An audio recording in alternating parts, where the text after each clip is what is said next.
So Rue McClanahan's first name isn't Rue.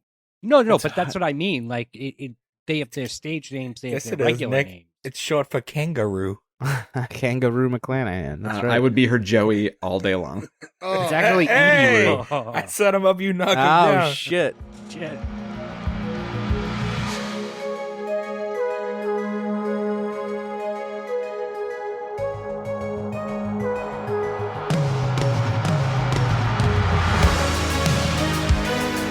Welcome back, everyone, to S1E1, the show where each week we pick a different sitcom, watch just the first televised episode, and forgetting anything we might know about the future run of that show, rate it and decide if it's a show we want to greenlight or cancel. This week we're going to be talking about The Golden Girls. The Golden Girls went 180 episodes over 7 seasons on NBC. Today we're talking about episode 1, which was called The Engagement, originally airing September 14th, 1985. So to get things started, I'm Jay Gags. With me as always, all the boys, Nick, Gordo, Joe, and Ferg. What's going on, guys? Heyo. Yo. I'd kill to be 40. Happy first episode of 2023, fellas. Happy Yeah. New Year. Happy New Year, everybody. From 2023, D's the year nuts. of the goat. I don't know what year it is. Well, now It's we the have year to of- figure it out. What It's- year is it? It's Speaking the of year years, I was D's surprised nuts. to see that this was 1985. I didn't think it was that old. I feel like I always never think it was that old, though.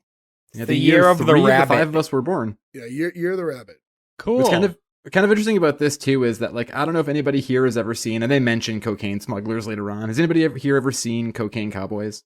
No. No. No. So they refer to it as like the Miami drug war that lasted from 1979 to 1985.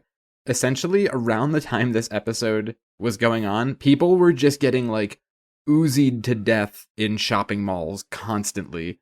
Like, Miami was such a crazy hotspot for the entire cocaine trade in the country that there was so much gang warfare happening that people were just getting like mowed down by small arm machine gun fire. It's just like a weird thing to think of. Like, it's quaint and it's 1985 and Miami's just full of old people, but like Yeah. across the street from their house, it was just like people getting fucking murdered left and right. Blanche was like, I do declare. Oh, To be- she could declare on me all day long. Will you stop saying myrtled all That's the how time? you pronounce it. To be fair, old people really don't live in Miami. It's Well- mostly young people. Old people live everywhere. Yeah, but Miami was, I mean, if you ever look at the history of Miami, which is like a really interesting thing to sort of look at, because it was basically it was just like Miami Beach was a few condo properties. Miami was very underdeveloped until basically the late 60s. So Florida itself has always been like a home for older people, and there were a lot of older people in Miami, but the reason it was so concentrated is because only very small parts of it were built up, and those people lived there. But the rest of Miami at that point was all like orange groves. Like, the Miami we know of now is like a very modern geographical thing, which is very interesting. Modern day, like as we know it as Pitbull's Miami. Yeah, Flow Rida's Miami. Remember that time that we all Got saw it. Pitbull in concert? I was not there for that. I have never seen Pitbull in Yes, concert. you have. You at have, but WrestleMania it was a with Lunch Money WrestleMania Lewis. performance. You don't Now, count WrestleMania. I mean, that's seeing a live performance. It is. That's the It only way I is. could technically say I've seen Joan Jett live. You guys remember that time we went to that DX band concert and booed the national anthem? Did you boo the DX band? Because that band's terrible. That's what I mean. Yeah, It was the only time I've ever seen that. Oh, they did the national get anthem? booed. it Yeah. did not go over well. America! America! Oh, I mean, we all know that the best national anthem singing in any WrestleMania history is clearly Reba. You know what? Probably right. She, I'm Aretha not Franklin was kidding. real good too, and Little Richard. I mean, there were some good ones back then. It's better than Roseanne doing it at that hockey game. I mean, when Cubs Roseanne did I it think though, it it was was a Cubs pretty game. classic moment. She did grab her crotch and spit. Before we go into the episode itself, first off, guys, go to s1e1pod.com. That's where you can find all the links where you can follow us, listen to us, everything like that.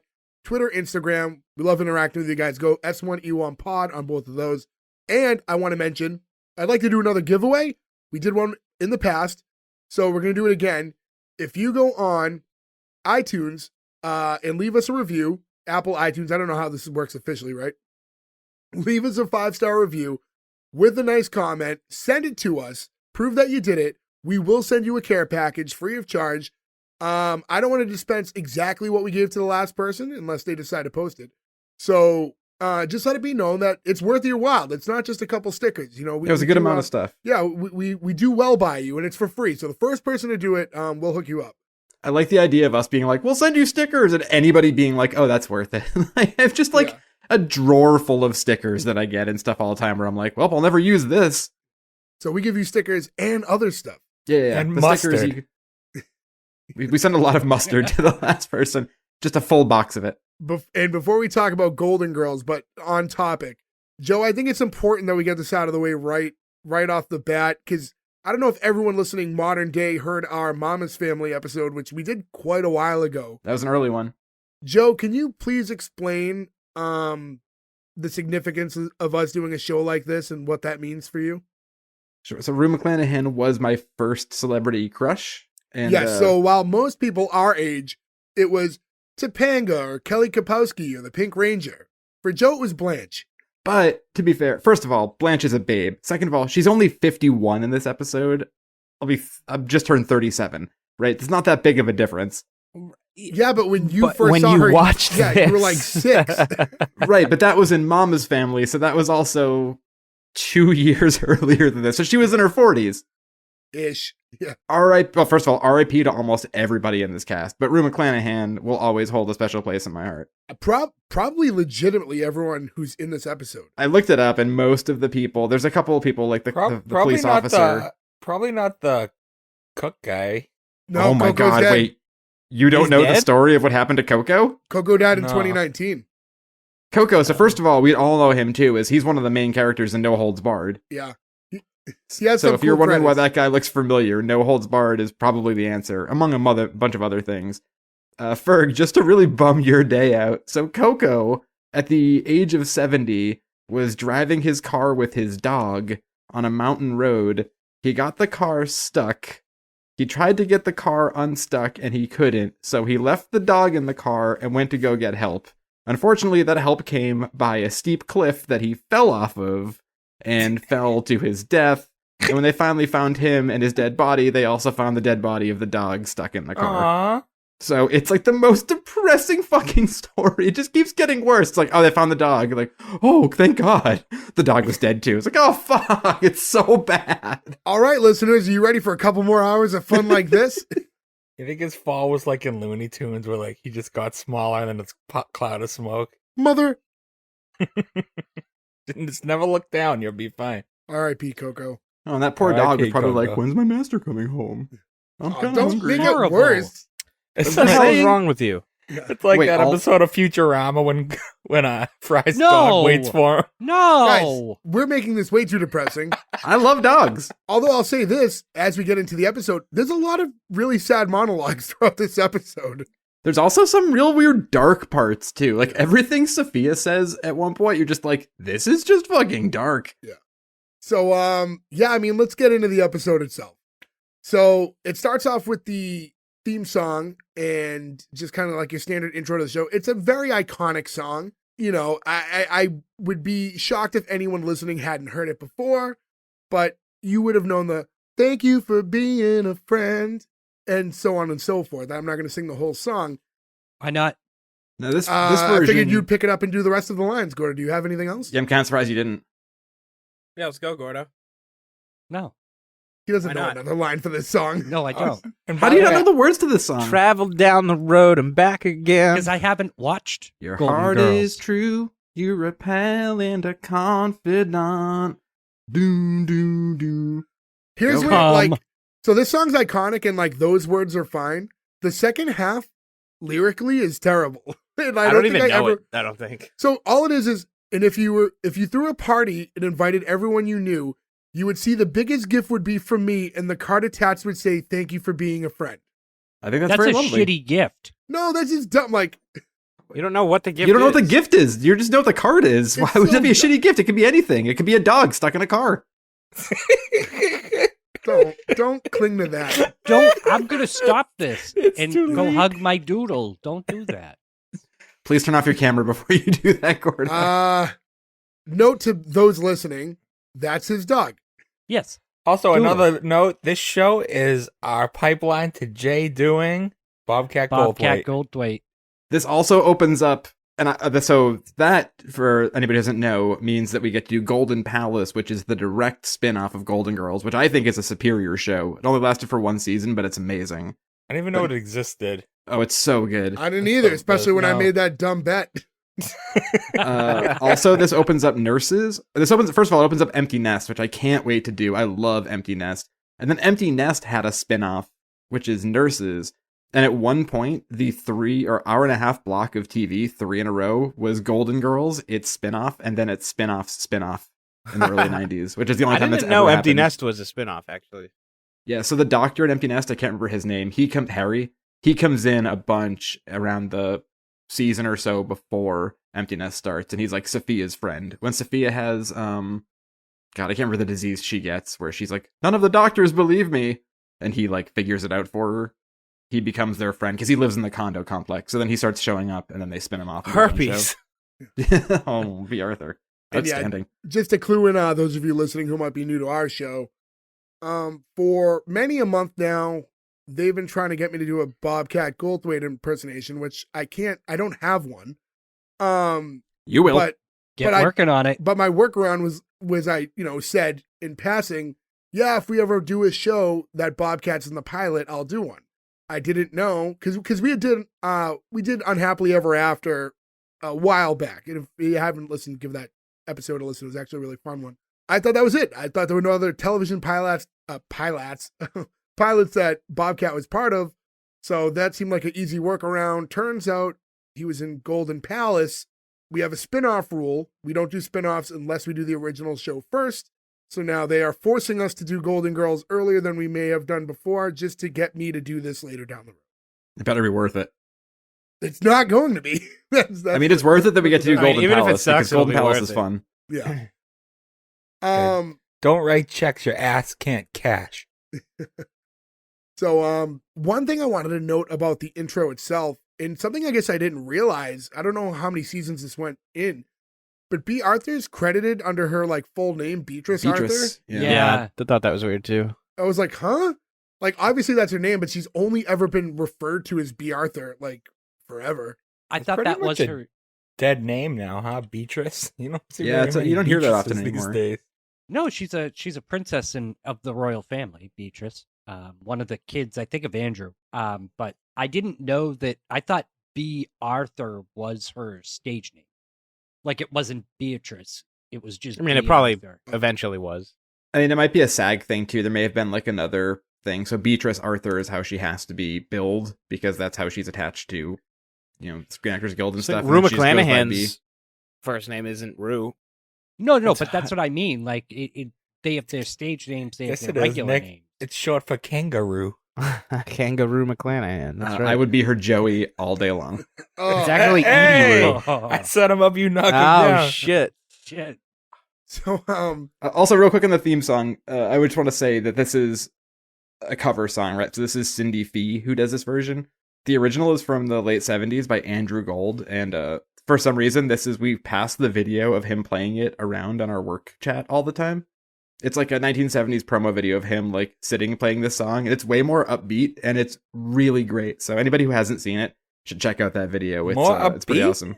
I'm drawing a blank, but I know you've brought up Andrew Gold in a past episode before, and I can't remember why. Yeah, he may have had another song where I'm blanking on it now too. Yeah, but he was like a poppy 70s singer. But his version of the song is really great. I don't know why I don't have that record. I usually be able to pull the 7-inch out and be like, "Rrr, That's a great little sound clip that you can just extract. rrr." Joe's gonna pull out his 7-inch and go, oh. I wish. So all right, let's get into the episode itself now. We got dead dog and dick jokes, people. Yeah. So We haven't even started the episode. So the first scene, we have Dorothy, and she's talking to Coco, who we were talking about before, and the character Coco, he's just all he's listed as he was presented to be like their gay in-house cook. The intention of Coco was to be a series regular, but I guess he only lasted the pilot because Estelle Getty's character of Sophia was not intended to be a regular. She tested so well that they just kind of put her in the fourth spot and then kind of took him off the Thank God, any she's future great. episodes. How do you not know that's gonna happen? Like, I know. it's clear as day. I know you That's get the Estelle right Getty, move. the grandmother from Mask, one of the greatest movies of all time. The comedy Jim movie Carrey? with Cher, Mask. And I don't have like I've seen a lot of Golden Girls in the past, as I'm sure you all have, but like the pilot episode doesn't. Gordo, you hadn't watched it at all? I've seen bits and pieces, Yeah. but like I've never I haven't watched a lot of Golden Girls either. I've seen my share for sure because it was always on TV when we were kids. But We have all the DVDs from when you had to just buy DVDs of TV shows, and like we binge watched this like 10 years ago because Kelsey was always a huge fan of it. It Uh, was always the show that I had to reluctantly watch with my grandmother. one way or another, though, I think it finds everybody's eyes. right? Culturally, I think it's just sort of Yeah. ingrained in all of us. And to see this first episode and right off the bat, there's this guy in the kitchen with Dorothy. I'm like, who the fuck is this? Like, who's Coco? And then I went and searched because I'm like, how many episodes was Coco in? Just this one. So Yeah, just the one. I he didn't didn't- remember this at all. yeah, he didn't survive past the pilot. But she's talking about how she taught a class today. There were 2 girls that had shaved heads and 3 boys with green hair. He's like, well, they're just expressing themselves. It's like, well, I had expressed myself and I told them to leave, that they were too ugly to look at. And now the parents are mad. And she said how like a father came in defending his daughter, who's a bald girl with a nose ring. And it was weird because just hearing her say all this for 1985, it still sounds like a topical discussion you would get from an older teacher talking about like modern day kids, unless they become so desensitized to everything now. But As somebody who looked much like that in high school, Gordo, you can agree with that too. We all had colored hair and piercings. We were like super punk rock mohawk. Alternative. I looked like this. How dare B. Arthur? Not to be, I don't want to be ill of the dead, B. Arthur, but like, how dare you come in and be like, can you believe these ugly people? But like, B. Arthur, come on. Let's not. as a teacher, can you tell kids to get out of your class because you're ugly? In 1985, I think you can, Probably but not. Probably. 1985. probably not now. It probably flew then, but I can't imagine that it would fly now. Well, nowadays that's what teachers look like. Yeah, I mean, I guess that's the true world too. has- Yeah, I don't mean all. Yeah. No, every teacher just has green hair. I know plenty of teachers who have like tattoos and stuff, though. Yeah. I mean, like it's just a different time. And from there, we enter Rose, who walks in. Rose, played by the late, great Betty White. She The says, late "What great, all of them, by the way. Yeah. You have to say late great Yeah. for each one.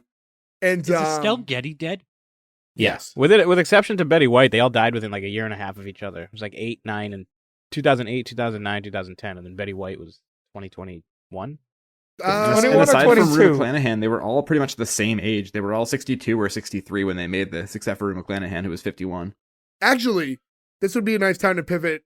One of Nick's favorite facts of all time growing up, which now I find out isn't Thought we were even gonna get completely away true. with it. Yeah. I thought this too when I was doing the That was notes. like I was Nick's like, oh, fun Nick trivia is a fact. liar. That he brought up like a lot of times. That's the thing. But It's a showstopper. yeah.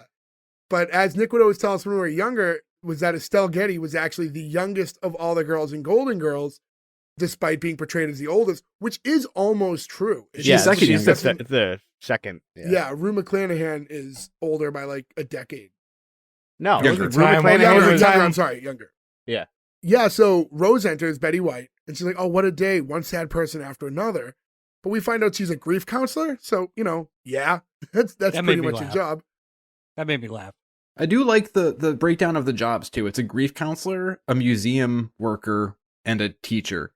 Like that's an interesting intersection of life. Like you understand why those three have a lot to talk about at night when they're having their cheesecake. I had wrote this down later in my notes, but, good to bring up. This episode for a pilot did a really good job of giving you a lot of origin without having to show you the specific origin story or get into like this one long monologue. They just kind of slide little things in throughout the episode, like Well, their that's kinda- jobs or the history. That's the benefit of doing it with like established older people, because you don't need to know their life story. Like you don't need to go back 60 years and figure out where these people came from. You just need to know what they're doing right now, because that's Yeah, the point of the show. but They're even all like- widowed and they're here. Yeah. Go. But we get like a little bit about how they ended up together, like all that stuff, like the stuff you need to know for this setting all gets sprinkled in throughout the episode. I will say though, Jay, I agree with you that they do a really good job of this, except for when Officer Exposition pops in at the end of the episode. Yeah, we'll get that he into just it. In comes and in out. and reads a monologue of information that no cop would actually read. Yep. Yeah, we'll Like that touch whole on thing is so fucking wild. But aside from that, I agree. And now we have Blanche head in, and Rue McClanahan, the love of Joe's life. Blanchehead? What would you say? Blanche heads in Oh, okay. and asks Dorothy if she can borrow a mink stole. She has a date like later in the evening. And she also heads to the fridge to grab cucumbers to put on her eyes, and she explains that it reduces puffiness. and Rose asks if it works on thighs as well. And she goes, I don't know, honey. I don't need it for my thighs. At this moment, I'm assuming Joe's breathing heavy into a paper bag. It's like, why am I watching this on my work computer? Just thinking about Rue McClanahan rubbing cucumbers all over her thighs. I love a salad. I will say, everybody here, I'm guessing, has been to Miami before, right? As of recently, Briefly, Yeah, for the first time Thanks to recently. last summer. Yeah. Okay. I went there. I've been there a couple times. The first time I went there was in January. It was the dead of winter, and it was in the 90s every day, and I was dying. It was so hot. She is leaving the house in a mink stole. Yeah. No way. We went in July. Yeah. It's yes. But you get somewhat adapted to where you live as well. So that plays a little part of it. And yeah, we didn't touch on that. It is in Miami. And I guess like it would also be good to note the house itself. We haven't really seen all of it yet though, right? At this point, we're only in the kitchen. It's fucking. I mean, we get to see 2 of the bedrooms. They're so big.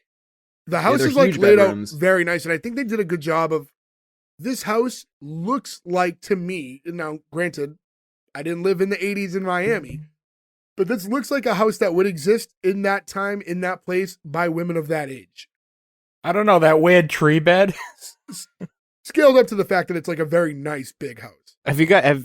Ferg's the only one I can think of who might have. Have you ever seen the house? Because it's a Universal Studios house. You can like take a tour and like go by the Oh, really? establishing. Yeah, Oh, I didn't know that. That's cool. I would do that.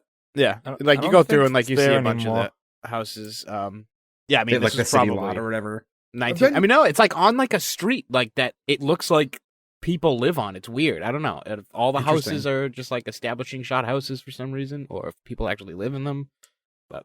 They've cleared like 99% of that out. Not like it used to be.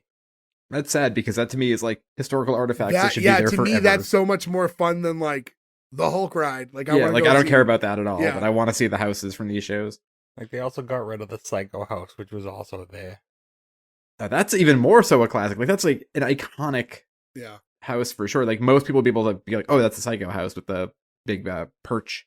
I will say a smart thing too about this house: single level, right? Like that's like a classic, like older Although, person house. That's that in No. that area. That's like everything. Yeah, I it's was true gonna too. say, that's just a Florida thing. Unless you're like super rich, you don't have second floors.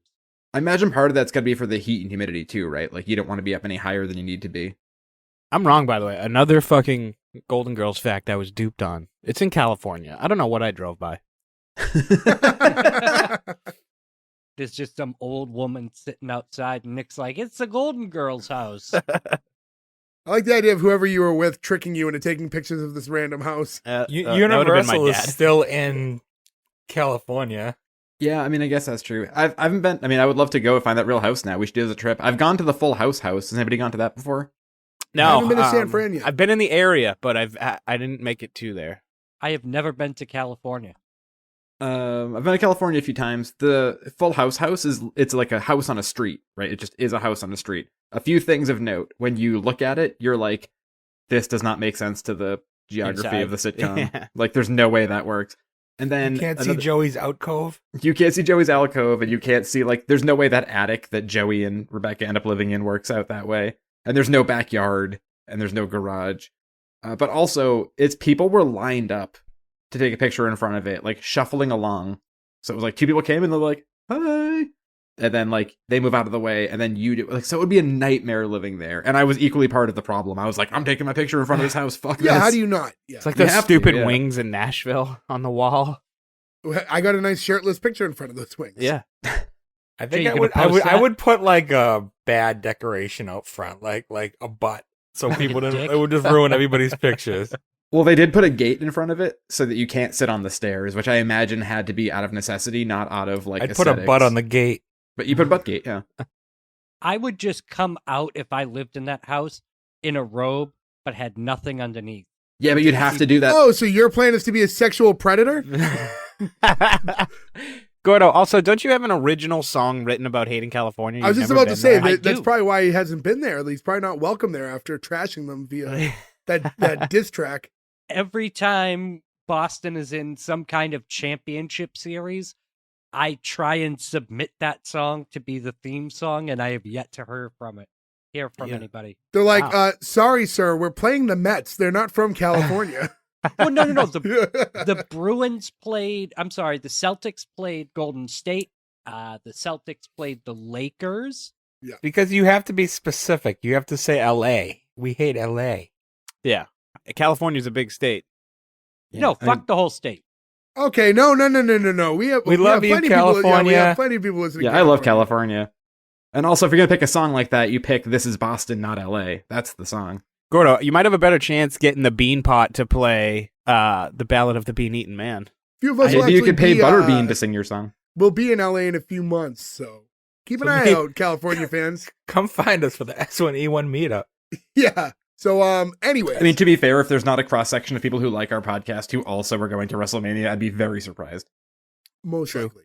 They mention after Blanche leaves, Rose and Dorothy are sitting at the kitchen table and they're talking. And they mention that they don't know much about this guy who she's going on a date with, other than Blanche said that he has his own teeth and hair. It's made me wonder, like, is that like the sad reality of where your standards lie when it's like you're in your 60s and you're trying to date? But again, she's not that old. She's only 50. In the Only. show, she's like, do we know how old they are supposed to be in the show? Are they supposed to be portraying older It's not ladies? specifically portrayed, but they're all basically in their 60s sans. They're all around 60 except for Blanche. And then obviously Sophia plays like an 80-year-old. Yeah, Okay. she plays much older than she is, but I always just assumed that they were playing their real-life ages. Okay, I guess. I mean, I could be wrong. I'm saying that's my assumption. I'm not saying that's any I don't know. evident Yeah, like- fact. Sorry, I had to clear my throat. I don't know. They all have dead husbands and kids that are fully grown up. I mean, back then you had kids younger.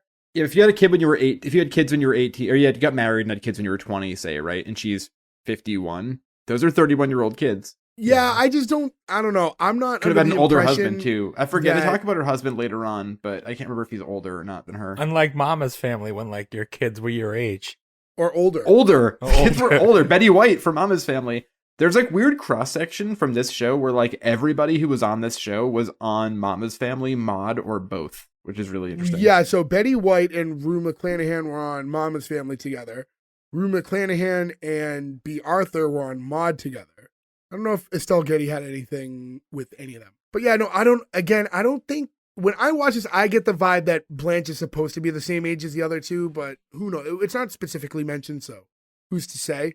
But Dorothy mentions that dating all Miami men at this point that are under 80, they're all drug smugglers. Joe, you just kind of got into that a little earlier. I So- really thought they were going to go with gay with Yeah, that joke. yeah, That's that- where my mind went. That's when you find out like cocaine smuggler is some sort of slang you didn't know about. You're like, oh, that guy's a real cocaine smuggler. You're like, oh, the 80s were weird. But yeah, now that we know more of the history of what was going on in Miami at that time, what a dark joke. Yeah, that's why it stood out to me. And also, if no one's seen Cocaine Cowboys, watch Cocaine Cowboys. It's amazing. It's a really great documentary. Or Miami Vice. Oh my god, I love Miami Vice. Watch that and Joe's favorite truck stop parking lot or whatever it was. Again, okay, listeners, this was from a few episodes ago, so I hope somebody reached out now. But if you have heard of and seen Heavy Metal Parking Lot, a very popular cult film, please let us know. I'm not alone in this. I can tell you that I monitor the Twitter. No one has reached out. Well, that's not different. That's not, nothing to do with the question. No one has specifically tweeted at Gordo about it yet, but All right, somebody Oh. please tweet or Instagram or something if you've seen Heavy Metal Parking Lot and to tell them I'm not crazy. Meme it I just to bought the Gordo. like 40th anniversary Blu-ray edition of it this year. If you guys want to come watch it. sure. You know Why don't you what? bring it down to Boston and we can all watch it together? I love how every time we discuss this, it's 5 people going to Maine instead of 1 person coming Yeah. to Boston. Well, to be fair, where am I going? Nowhere. Just hop So, on a moose and ride it down to Boston. I'll take the down easter. Oh, I can't get down there from here. In any event, Dorothy goes on to tell a story about how earlier today she was in the teacher's lounge and she was talking to a bunch of girls that are in their 20s. And they were all just chatting and they got to laughing and having a great time. And in that moment, she kind of forgot that she was older than the rest of them. And she just kind of felt like one of the girls. But then when she got back to her car, she caught a glimpse of herself in the mirror and nearly had a heart attack. She said there was an old woman in the mirror and she didn't even recognize her. And then Rose, like, very earnestly goes, "Who was it?" And it was so good. Like, her delivery was perfect. Killed me. That Her timing is absolutely great. killed me. That also, with that one line, sets up Rose for the whole show. Like, you know Yes. exactly her character from that one joke. Like, it's so perfect and well-timed and acted by her, but well-written to be so simple. It That was forever delivered- coming. you know yeah. Rose's character. But the thing was, like, the way she delivered it, she wasn't like delivering it to get like a laugh by being goofy. She played it very earnestly and just like looked very serious and asked, and it just like, it was the perfect way to deliver that line, where I think a lot of people would have, I don't know, overdid it. And there was a lot of subtleties to her performance. I thought she did phenomenal throughout the episode. I think she was like the shining star. I know most people will say Sophia. And to Betty White's credit, too, because, I mean, she passed away only a year ago or so, but she was pretty sharp as a tack and still very funny to her dying day and her almost 100 years old. And that's got to stand for something. Like, she was always funny and always with it and still working and doing stuff until, like, She almost her died very days last day. before 100, right? Yeah, Yeah. she just missed it. There was a People magazine about like Betty White turns 100. Like I bought one because I was Yeah. like, this is such a weird piece of like history now, like unintentionally. It's the hard thing about print media. You always have to be, like, at least a month ahead. It's Yeah. like when we were growing up, you'd always read wrestling magazines and you'd get it in, like, January and be like, March 97. I want to go back a little bit because I thought Dorothy's story was like, it was really good.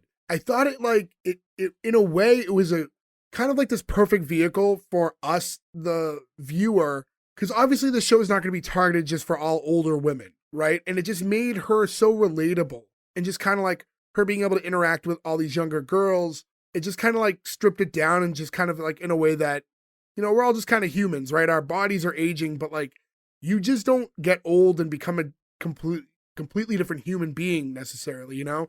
And I just thought that was really good for kind of a way to like let us all in. And I don't know if you guys thought of it in that way, but I think Yeah. that was like perfect for the episode. Also, when she told the story, I saw it like in my head. Like, Yeah. Yeah. Yeah. Like, you can see, like, the circular table she's sitting at in the school break room. Teacher's lounge, I think is the proper term Yeah, for yeah. that. yeah. But that's the thing, too, is, like, I mean, if you talk to anybody, I'm sure we've all had points, and, like, you have people who you work with who are older, people who you work with who are younger, sometimes pretty high on the scale both ways as we get older, right? People who will be 18 you work with. And I feel like as long as you aren't talking about things that are, like, culturally relevant specifically to that generation, there's no difference. Like, people are just people. It only gets weird when somebody brings up something that's outside of what they know. You know what I mean? Sometimes like when certain like things that, especially if they're from like our youth, like I work in this environment, right? Where I work with people that are anywhere from 18 to like legitimately in their 60s, and we all do the same job type.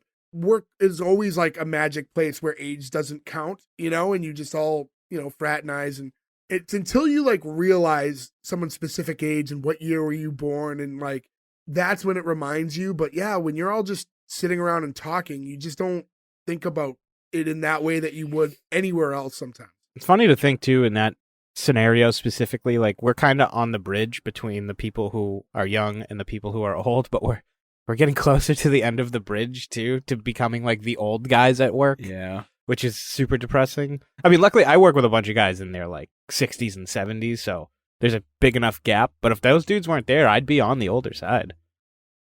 I mean, I work with people who are legitimately 18 years old, and it's like I'm twice their age. Twice their age. Like, it's so weird to get your head around because, like, you know, we're not in our 60s, but, like, you know, to live twice the life that these kids do, and you don't feel that much older when you're all around each other. Yeah. I mean, it's just the weird little things too, where like, you know, you go into the store and they have the sign that's like, you must have been born by this date to buy alcohol. Yeah. And you're like, oh, holy shit. Like, we were like No- 16. nobody at that under- point. At this point, it's 2023 as of the recording of this. It's like you have to be born by, like, what was it, 2002? Yeah, be you able have to be buy born alcohol? after 9/11 happened to buy alcohol. What the fuck happened? How old are we and where Yeah. are we? I mean, we're coming up on our 19-year high school reunion. Like, that's insane. We're like approaching like a legit reunion soon. Would we do 20 or would we do 25? I don't know how that I was works. thinking about that 20. recently because it came up in a conversation. Yeah, I didn't know if we did 20s or 25s or how that works. Well, the first one they ever did for us was 7, so who fucking knows what math they're First one doing? was a little late. Gordo, you remember that one? Nope. Was that the free alcohol one? There was the one at the Bellingham you got kicked out of coming up the stairs. That's the one I Yeah, could have. dude. That's the one I could have killed you at because you made me so angry. So Blanche heads back in, and Dorothy asks for some more information about Harry. Harry's the guy that she's seeing, and she starts to go on about all these great qualities that he has, like how he's a perfect gentleman and a great dancer, and he doesn't make noises when he chews, and he doesn't take his own pulse. Is that a thing that people do? Maybe when you get to a certain age. Yeah, like you ever see, like, you know, when you're at a pharmacy or something, or the Walmart or wherever, and you see like Yeah. older people sit down and do the blood pressure thing on the Yeah, chair. but I did that as a kid all the time because I thought it was like a fun game. I Yeah, you know, as a game, people do it though to be sure they're doing okay. So you can take your pulse too, though, to make sure that you're like not, you know, crazy heartbeats or anything. So when you're older, you probably do that a lot because you're tracking that stuff more. I used to make a game of it when I was younger, and I would try and slow down my heartbeat and take like very short, deep breaths so that it would reach 0. Zero's not good. Yeah, I don't think I 0 got is it the number you down- want to I have. got it down to You were 0 dead. once. Yeah. I got it down to 0 once by holding my breath for really, really long time and like releasing slowly, and it set off the machine. Just so you guys know. I really don't recall seeing those very often anymore. Are those still a thing? No. They just sell you them now. Like I own one. Like you can buy like a cuff for at home and stuff. So it's why I'm- give you one for free when they can make you buy one for $30 or whatever? I I have a imagine the Fitbit, so it technology. tells me what my BPMs are all Yeah, the time. it's true. Right Yeah, now, I I have watch 90 everything beats per too. minute. But I want to mention as she's going over all these qualities, the last thing she mentions is that he's still interested. And Rose goes, "In what?" And again, it was just like it was much like the line earlier when Dorothy's telling her story. Just really great delivery. But when she did that, because it was so close to the like "who was it" line, I got nervous that they were going to overdo this. But I think they did find a really good balance. But they went so close with these two, I thought there was a chance that it was going to be like, okay, I get it. Again, though, this throws me off because I'm like, she's only 50. Like, this is making, I mean, like, generations have changed and the way people are perceived, especially by age now, is very different. But if you watch, I mean, Sex and the City came back, right? Every one of those women was over 50, right? Like, people on TV who are over 50 are, it's like normalized that people have sex lives. You know what I mean? But they make this out to be like this weird thing, like, he's an old man and he still wants to have sex. Like, you are 50 years old. This is not old. You are still 15 years away from when you could earliest retire. Like, you're not old. So I do this think you're like is- clinging a little bit to her age being on the younger side of the spectrum, where I think we're supposed to lean a little older, but I think we're Yeah, gonna they're like we're- granny old on this show. This is why you're supposed to But look at them. This is why I thought that they were older, to bring it back to my earlier point. Like, this is the line that makes you go, okay. Because people in their 50s, they fuck. You Some know? people in their 60s and their 70s and their Hey, 80s, though. That's the thing. fun It's like, fact. people never stop. Fun fact, did you know that nursing homes actually account for most of the Viagra purchased? And most STDs. Yeah, it's most of Yeah. the STDs in the country, too. Or is STI now? I think STI is the new Yeah, they call them proper term. STIs, but I Yeah. won't do that. It's STD. But yeah, it's mainly in nursing homes because it's just sort What- of rampant What's the I stand for now? Infection. infection. Stupid. Stop Yeah, changing it's things people to having change them. sex, and then it's Vern Gagne body slamming a 95-year-old man and killing him. That's what happens in nursing homes now. So I can't wait to get old.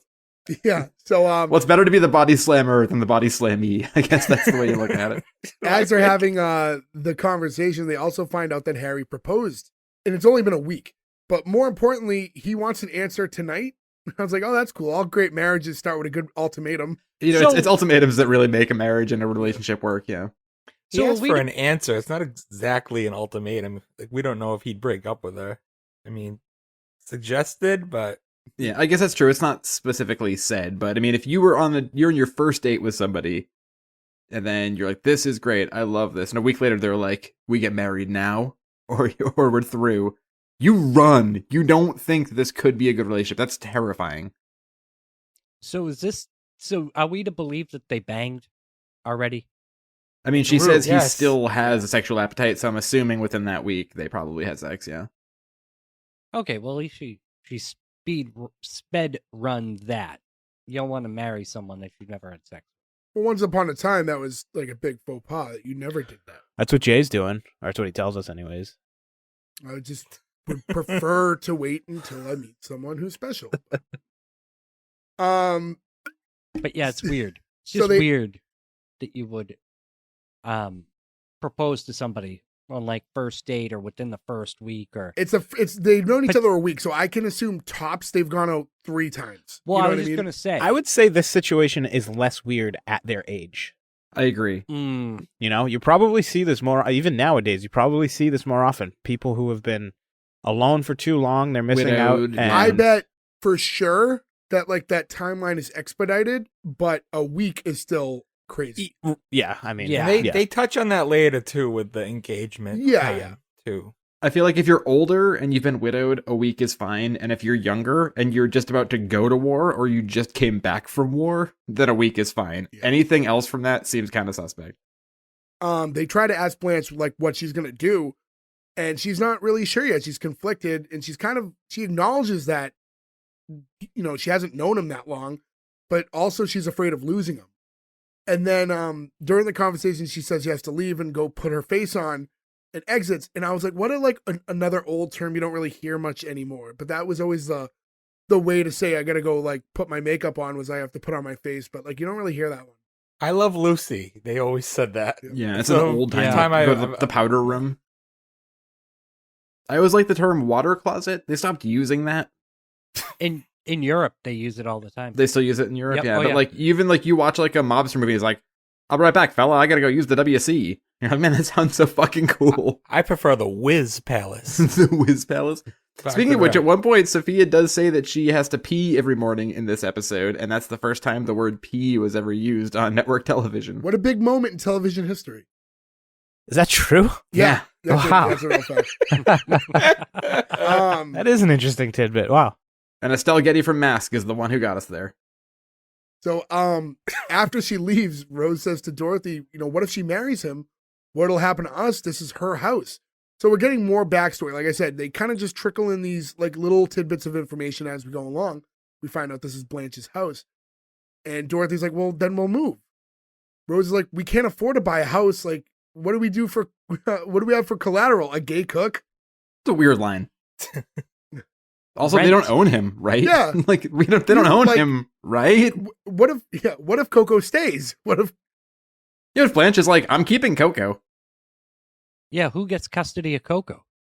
I think Coco would probably stay with Blanche because I feel like Coco came with the house when they moved in. I would assume Frankie gets Coco. I don't get that reference. It's I don't probably get for that. some Disney movie, right? Coco beware. Oh, Oh. Frankie. Another. I'm sorry, I thought I was trying hanging to out think with of a wrestling Coco fans. Beware. Yeah. yeah. Speaking of other pets who died in terrible ways, Okay. So the Coco constant died in bum- a house fire, and the neighbor said he heard him squawking. Do you have any other bum out facts you want to tell all the listeners? Like, geez. Fuck. I'm just relating true stuff I've heard about pets. I'm not like I love pets. My kitty's right out there. I don't want to see an animal get hurt. I love animals. It just happens to be that Ferg brought up another very sad animal death. Okay, but What can about we maybe Flipper? put a You know let's about put a- Flipper? How about we put a cap on how many tragic animal stories per episode? No, now I kind of So- need to know about Flipper. Save it for Yeah. Committed Flipper. suicide. You do not want to know about Flipper. Move on. Flipper committed suicide. suicide. How about, Oh, okay, God. Stop. No. I'm sorry. Let's we need do to a know how Flipper died. episode. I Flipper's need a show to we can know. cover. We could cover Dolphin? Flipper in the future, and then let's talk about it then. Okay? Let's We're save it never for- covering Flipper. Gorda, not? what happened to Flipper? I literally have it on my list of like potential It's picks. coming. Yeah. Switch out my thing for Flipper. Moving forward. So we moving can forward, talk about it. Moving forward. So, So we can talk about dolphin suicide. Well, Flipper makes sense though, because he might be a Miami Dolphin. in any event, Well, so- that's why. so they then they head to Blanche's room. They try to ask her again what she's gonna do. And I thought that was a little unnecessary because they just asked her 10 seconds ago what she was gonna do.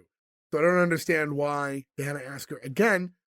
But she still doesn't know, and she says she doesn't think she's gonna know until it comes out of her mouth. And Dorothy reminds her that this isn't a belch, it's a marriage. By the way, you guys notice that bed?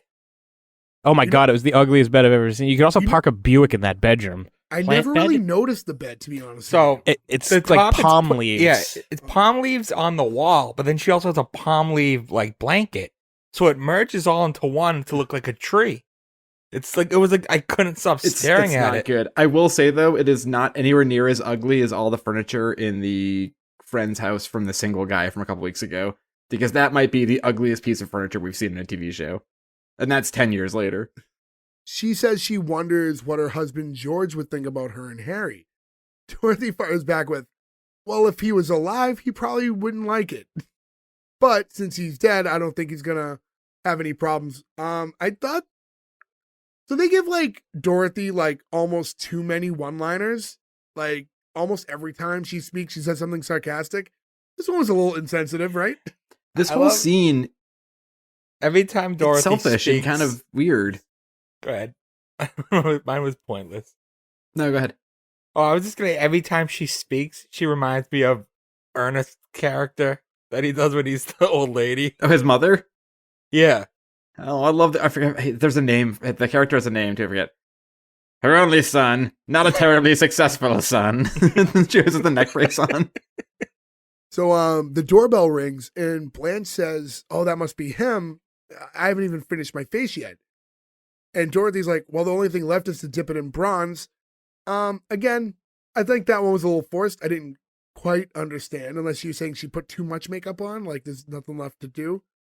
That also doesn't really. I mean, that's an older, not them older, but like that's like not something people really do anymore, right? It used to be like, oh, you bronze your baby shoes, or you bronze these things. I But have bronze baby shoes. Do you guys? yeah, I think I do as well. Well, But like, I don't not know on- anybody my of our mom's, generation yeah. who still does that. I don't like have my own bronze baby shoes in my room or anything, but I like the idea that you've just got like a giant kettle of bronze that you just Yeah. dip stuff in every day. You're like, ooh, bronze potato chips, ooh, That must be bronze played- sneaker. We should find some weird stuff to bronze. Yeah, we should look. Is there a bronzer around here? Is that the right word? I don't think bronzer is the right word. Alchemist? Are you referring to alchemy? I don't know. It would be fun to get like your adult size sneakers bronzed. It's like a size like 10 pair of Yeah. sneakers. You're like, I don't know, fuck. So they head to the door and they're wondering what he's gonna look like. And Rose says, I just hope he doesn't have any hair in his ears. Dorothy like looks back to be like, what? And the expression that Rose made was like, she did like this. Yeah. Like, ugh. She's, She's like recoiling in horror over yeah, ear hair. like just the idea of it. And like, I don't know, again, something about her, like she just really that's Betty delivered. White's like calling card. Is she's like, not only is she fantastic deadpan, but she's just like a great like reaction actor. She's a good And, face actor. Yeah, yeah. She's a fucking icon. She just like I said earlier, she just doesn't overdo it. She just like, she gets it. That lady was really good at her job. That's probably why she had a 1,000-year career. Yeah, if you look at her too, it's like Betty White stars in like Cornflakes presents Comedy Moment from 1947. You're like, she's from the fucking beginning of television all the way up through a year ago. Like, it's fucking All the way up wild. to the end of it. Yeah, I know, right? Yeah. People cut the cord and Betty White was like, that's it, fuck it, I'm out. So turns out the person at the door wasn't Harry, but it's Dorothy's mother, Sophia, who walks in and informs her daughter that everyone's fine, nobody died, but her nursing home burned down. And when Dorothy finds out her mother took a cab, she's like, well, why didn't you call me? She's like, I'm perfectly capable of managing by myself. I don't need help. I'm totally independent person. I need $67 for the cab. Which, by And, the way, now would be $185. Jeez. Yeah, Jesus. So that's an expensive cab ride. Yeah. And Although I definitely took an Uber in Miami once that cost that much money. yeah. So Dorothy heads out to straighten up with the driver, the price of this ride, because she said it was only like a 15-minute ride. And Sophia had told the driver, the driver told Sophia that there was a tax because he's Cuban and he's bilingual. And like having a bilingual driver had a tax attached to it. I guess if you're like Spanish speaking and you had to like hire someone who was bilingual as a premium, I guess. But Sophia didn't need that. Cab drivers screwing people over for weird things is like a thing as old as time, right? We're just coming out of the holiday season and Thanksgiving. There's that scene where in Planes, Trains, and Automobiles, they get in the cab and they just drive around in circles, and you take the scenic route, right? Because back then, when it was not rated by trip, it was rated by mile. That's a way to fleece people, right? So I feel like you Uber always see those slowly- jokes. Uber keeps finding ways to like charge us for more things than they did before. Did I tell you about this track? So I haven't taken an Uber in like 2 years, right? Not much need to up here or whatever, but my wife had her work's Christmas party. She wanted me to go. We have one car. She's there. Okay, it's a Friday night. I'll meet you. I'll Uber, whatever. So 20 minutes or so, I finally find an Uber. Guy comes to pick me up. I get in the car from my side. He is sitting so far back. And at that point, it's too late. I realize I fucked up and I'm on the wrong side. But I'm so squished in that I can't move. So now I have to ride the entire way with my legs like completely sideways. He doesn't say one word to me. Not even after I was like, hey, how are you? Just no words. And he just played salsa music so loud that his speakers were rattling, but not in a way like he had a good sound system. Like he had just blown out his speakers previously. So anytime the bass played, you could hear like actual pieces of plastic rattling. Yeah, I've heard that. I hate that. And it was a 25-minute fucking Uber ride in silence. Aside from that, it was fucking awful. My legs cramped up. It was not I'm enjoyable. sorry. There is no case where I wouldn't move over. I couldn't. I would have like had to kick him to move him because he was so far back. Like I got in sideways, right? Because you get into a car and then you slide in, and I was like, oh, now I'm stuck. He I keeps would've sliding. I would have just kept sliding, and I would have said, "Fuck your car." I mean, I guess I could have done that, or he could have left me somewhere or murdered me. That's how Joe gets beaten to death with a hammer. Right, yeah. Rose tells Sophia, have a seat. You must be exhausted. She's like, why? I rode in the cab. I didn't push it. And then Blanche walks in and she greets Sophia. And Sophia's like, who are you? It's like, it's me. It's Blanche. You look like a prostitute. and then she asks if she can get something to eat or is the fancy man in the kitchen. They never, I didn't know, they go over her stroke, Yes. which I do not remember being the case at all. So she is like disabled in a way that allows her character to be the way she is, which I had no idea. Yeah, Same, that's I a didn't remember conversation. this. Yeah, as soon as she Yeah. walked out, it was the conversation between Rose and Blanche because Rose didn't think there was much excuse for her being this blunt.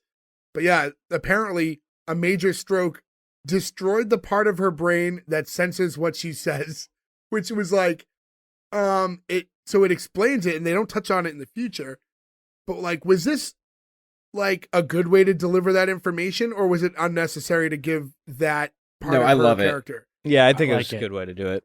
Especially as somebody who's watched a lot of this show and didn't remember this part at all, it kind of gives you like that like sort of makes sense as to how she goes through life and everybody knows it around her, right? So it sort of just allowed, because she gets yelled at a lot in the show, right? Like her daughter yells at her a lot, like "Mom," every time she says something she shouldn't. But I just it's feel like that's pointless, old right? people though, right? Like, isn't that I like was how gonna say, you get to always that do it? age where you're just allowed to say whatever you Yeah, want. that's kinda the only what good I thing was- about being old. I just thought that's what it was. Is she was just Oh, so yeah. old, she doesn't care. And this joke is still going on, right? Like, think of the grandmother in Wedding Singer, right? Like, that's very much just playing Sophia's character. Well, the And mother, Sailor, the good mother man. from Dinosaurs, which we covered in episode 2. Man, that was episode 2. Yeah. Dorothy heads back in and she's scolding her mother for telling the driver she'd give him a $67 tip. But Sophia's insisting she said a $6 or $7 tip and said, why don't these people learn English if they're going to live here? This is Miami. I'd have less trouble getting around Ecuador. This is tough. This is like, Yeah. you're like, Yeah. oh, she says whatever she wants. You're like, yeah, but what she wants to say without regulation is racist. I read something going through it that like the writers deliberately kept trying to give her like racist shit to say like in every episode. Like they went out of their way to do it. I mean, I don't know if you saw that there's a line where they had to cut in this and cancel Yes. in this Well, episode we'll get to, which is We'll like, talk about it. Yeah. I'm kind of sad they didn't keep it in. The doorbell rings again, and this time Blanche answers, and it is in fact Harry. No real opinion of him. Like seeing him, he's just like a well-to-do. He looked like he had some money, like older guy. Wore a suit in Miami. Very weird. Rich Again, people life. if you're not wearing one that's like a linen suit, right? Like a Jobert in King of the Hill type of suit, or like, why do you think Don Johnson and those guys were always wearing white suits in Miami Vice, right? It's fucking 1,000,000,000 degrees out and humid. Wearing like a gray tweed suit can't be comfortable. The thing about like rich people is you either dress like that or you dress like you're almost homeless. Like that's how like rich people go about it. You either like want to look the part or you're so rich you don't give a fuck. And then like you have like your like Steve Wozniaks of the world. But when he's being introduced to everybody, he says to Sophia like, "Oh, well, you must be Blanche's sister." And she's like, "Well, you must be blind." I know that she suffers nobody. You know what I mean? Like she's doesn't take any compliments. She just calls the shit right down the middle. And this dude is clearly trying to just be a scuzzy snowball guy. Due to that no filter stroke she had. And so when Harry hears the news about her nursing home getting burnt down, he says, you know, how terrible that is. And she replies with, "Not to me. It was a retirement home. You know what they did? They set off the fire alarm in a retirement home. Who can rush? Half the people have walkers. The other half can't get out of their chairs. That line But they got doesn't bells make any ringing off like sense. crazy." You know But what this they is the do? line that's dark, and then this comes right into a line that's very dark as well with different characters. We're like, this is weird. I didn't remember this being so dark. Well, yeah, But well, she a finishes fire by saying, alarm isn't meant to make you rush. It's just meant to alert you all to go. So it shouldn't. It has nothing to do with how fast they can move. Question, To alert though. them there is a fire in the thing. Question though, this is where my mind went. Is that she was in a nursing home or retirement home, right? We assume it's a nursing home. Yeah. They don't just let you like check yourself out and go wherever the fuck you want if Some you're do. in a nursing home. I mean, some do, but also if it burns to the ground, I don't know if there's much administration at that point. also, you got to keep in mind that the place burnt down. It wasn't like she went to the front desk and said, "I'd like to leave." It doesn't exist anymore. I like a world where she burnt it down to get out of it. Yeah, I mean, one of the running gags of this show is her constantly talking about that retirement home, and then her constantly being threatened to be brought back there. And she talked about how miserable it always was. So her burning it down would track. And to finish the quote, because she said, "But they got bells going off like crazy. You know what that does to hearts that only beat a few times a week? It's not pretty." A lot of dead people at the Shady Pines. Harry and Blanche head out because they have reservations. And as the door shuts, Sophia says, "That man is a scuzzball." The crowd fucking explodes when she delivers that line. And it's one of those we talk about when you can tell it's a real studio audience. Because there's one guy with a really awkward laugh who doesn't stop laughing, like well beyond everybody else. So this is like a rare time that I've seen her without her glasses on. She always has those trademark gigantic glasses, and it was just really strange because that was the first time I was remembering what Nick said about her being the youngest one. I go, that's clearly an old lady. So I was very confused by it.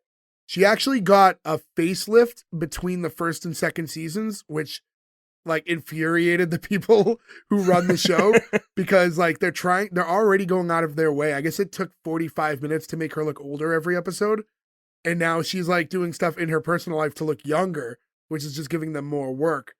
But just to go back to that line where she calls him a scuzz bucket, Joe, you were referencing it earlier. Yeah, where she actually says he's a douchebag. Which is they probably kept the crowd reaction from douchebag and then used the line of scuzzbucket because the studio her is saying very douchebag is so good too. Like it's sad. I understand why they couldn't do it in 1985 on network TV, but I kind of like scuzzball. I thought that was like such a silly line. I don't know. It's like because it's so of the time. Like you would never hear even like a modern day older person use something like that. So I kind of liked hearing it.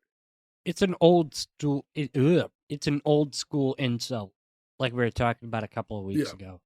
And then Rose is talking about like this is so sad. You know, we're all so lonely. And then by like miracle, we found each other. And Dorothy's like, "Rose, like we both answered an ad to share like Blanche's house that we found in the supermarket. This isn't a resurrection. It's hardly a miracle."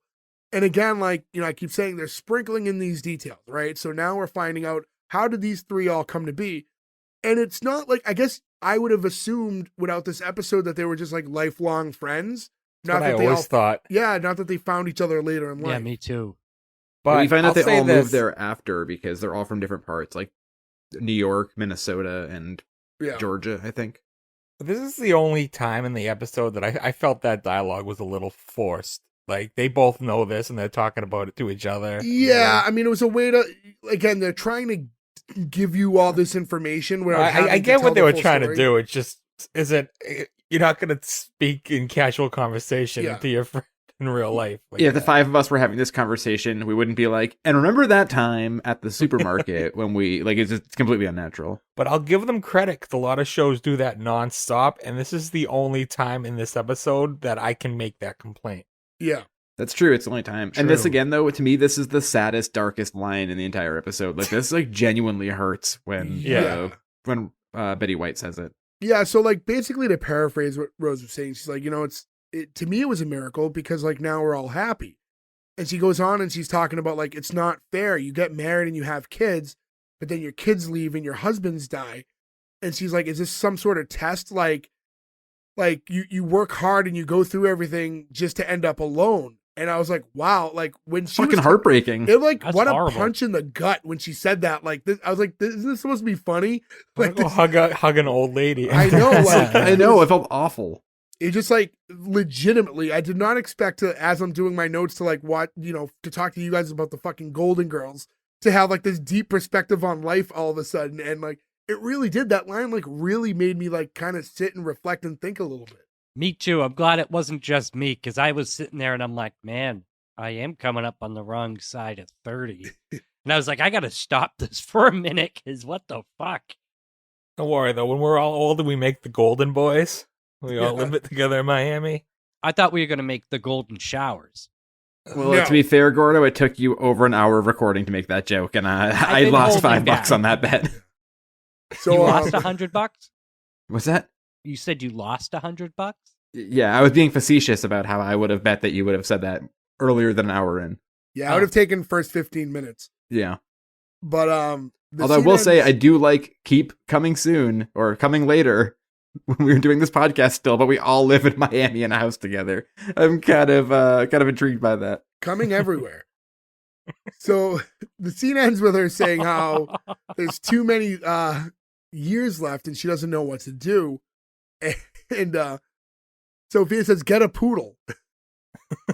So I guess like I you did died. you need some sort of comedy, right? Like to break up that because it was so heavy. Yeah. Like you can't close the scene that dark. And it was so random. Like, yeah. just get a poodle. Like, it caught me so off guard. I loved it. And then I petted my doodle. Again, that's his dog. So Yes. the next scene, it's nighttime, and now we have Rose, Dorothy, and Coco are all in the backyard having like a drink and talking. Rose is talking about how sure she is that Blanche is going to say yes, and tells Dorothy about how Blanche always needs to be with a man. And when her husband George died, she actually made a date with another guy at the funeral. What a hoe. But because she can't not fuck. Right. So, but before even that, like, forget from her perspective, because like it gets explained like why she would do something like that. But imagine being the guy at the funeral and hitting on the widow and trying to get a date with the widow at the Is it funeral. Will Ferrell from Wedding Crashers? Yeah, like I you was gonna say, how assume- come we've brought up Wedding Crashers twice now in this 'Cause episode? you assume this guy is either a friend of hers, most likely a friend of her now deceased husband. So while you're at your buddy's funeral, you're hitting on his wife and setting up a date. How do we know that it wasn't her coming on to him? True too. True, but then even I feel like I as mean, a friend, you got to show a little resistance. You wait a day. Yeah, just not while you're still in your suit. But I guess shoot your shot, right?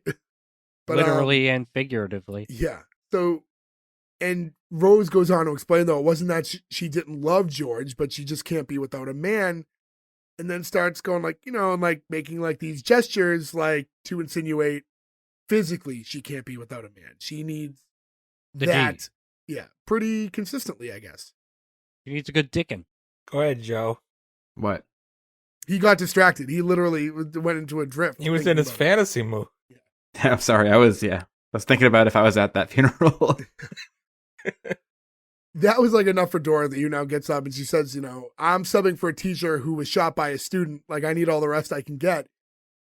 And I was gonna say, like, usually we're like, you couldn't make that joke nowadays. You couldn't make that joke nowadays. This show does a very good job of no joke couldn't be made except for that, and it's not because it's like culturally like not accepted anymore. It's just because society has fucked itself up so hard that that happens. You know what I mean? Like, and I don't think they would have foreseen that. Like, it's not like well, that was racist or that was sexist. You couldn't say it, but like, that kind of hits weird now.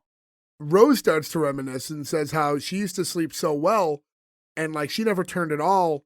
Said, I used to wake up with like a full head, like my hair was perfect. And then Charlie, on the other hand, moves all night long. His side of the bed looks like a murder took place. And she's speaking in like a present tense when she's talking about her husband, Charlie, who apparently had died like 15 years ago. And Rose says she knows like he's dead. She's not crazy. She just likes to talk about him in present tense sometimes. It makes him feel closer. And again, it was just like horrifyingly sad. It was sad, but she said it in such a sweet way that, like, I don't know, it was almost like she's okay with it.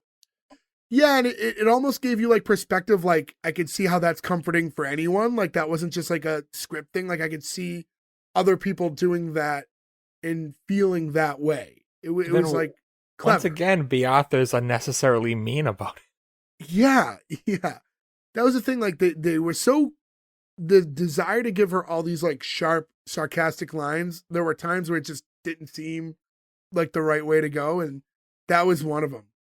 Yeah, that was. But Coco says, "That's fine, Rose. You do that. I don't mind at all." And I'm thinking, who asked you for permission, Coco? Right? Fuck you, Coco. This is how I like to handle the death of my husband. It makes me feel good. And he's like, "Well, that's fine. I don't mind. Why would you mind?" Like, okay. Yeah, you're not the one mourning it, Coco. Relax, Coco. Blanche walks in, returning from her date, and they're obviously dying to find out what her decision was.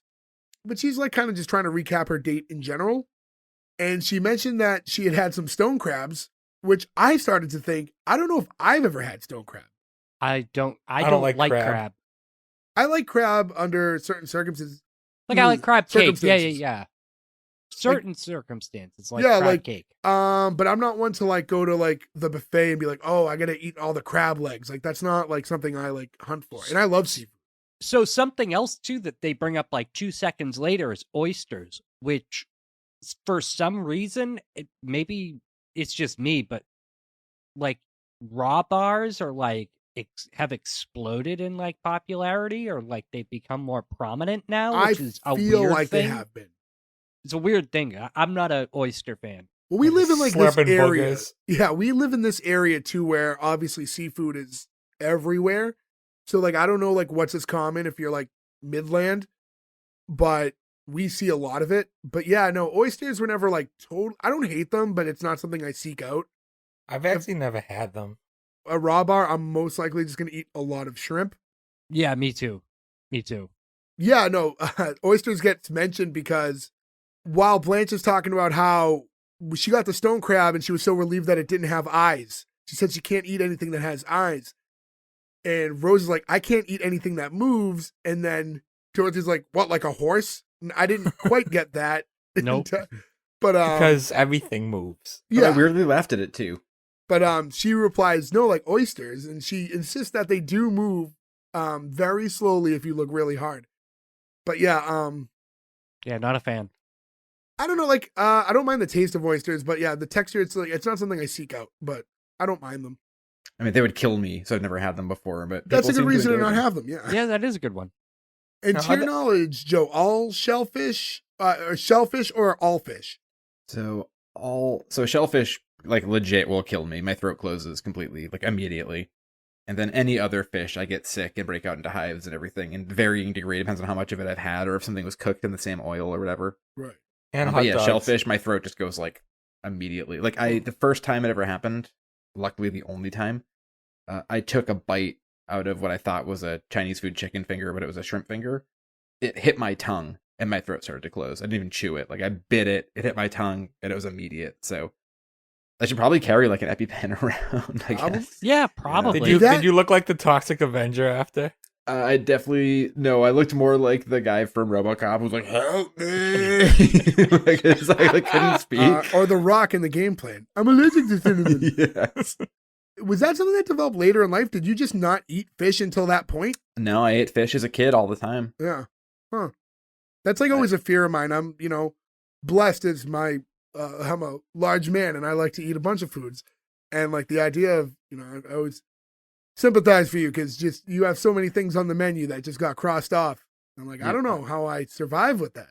Yeah, it sucks. I'll just say that. Yeah. It sucks. And then like I just don't eat for like super long extended periods of time. Like it's why I don't like going away or like taking trips and stuff so much because you can't trust food. Yeah. Like if you're gonna be sick for a whole day after you eat, you risk so much on a vacation.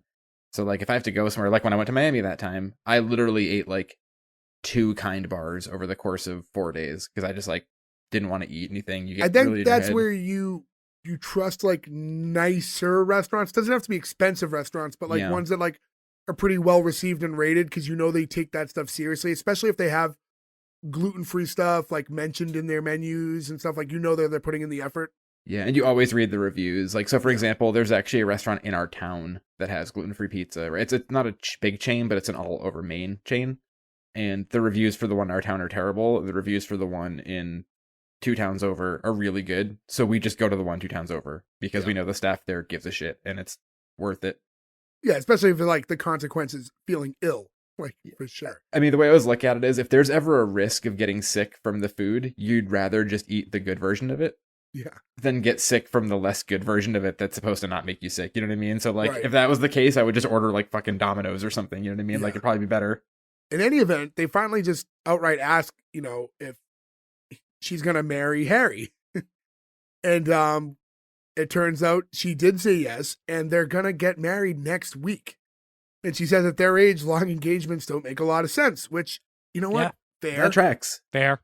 And then Except for the fact that she's 50. right, we're gonna keep arguing because I still think that despite her real age, she's meant to play older.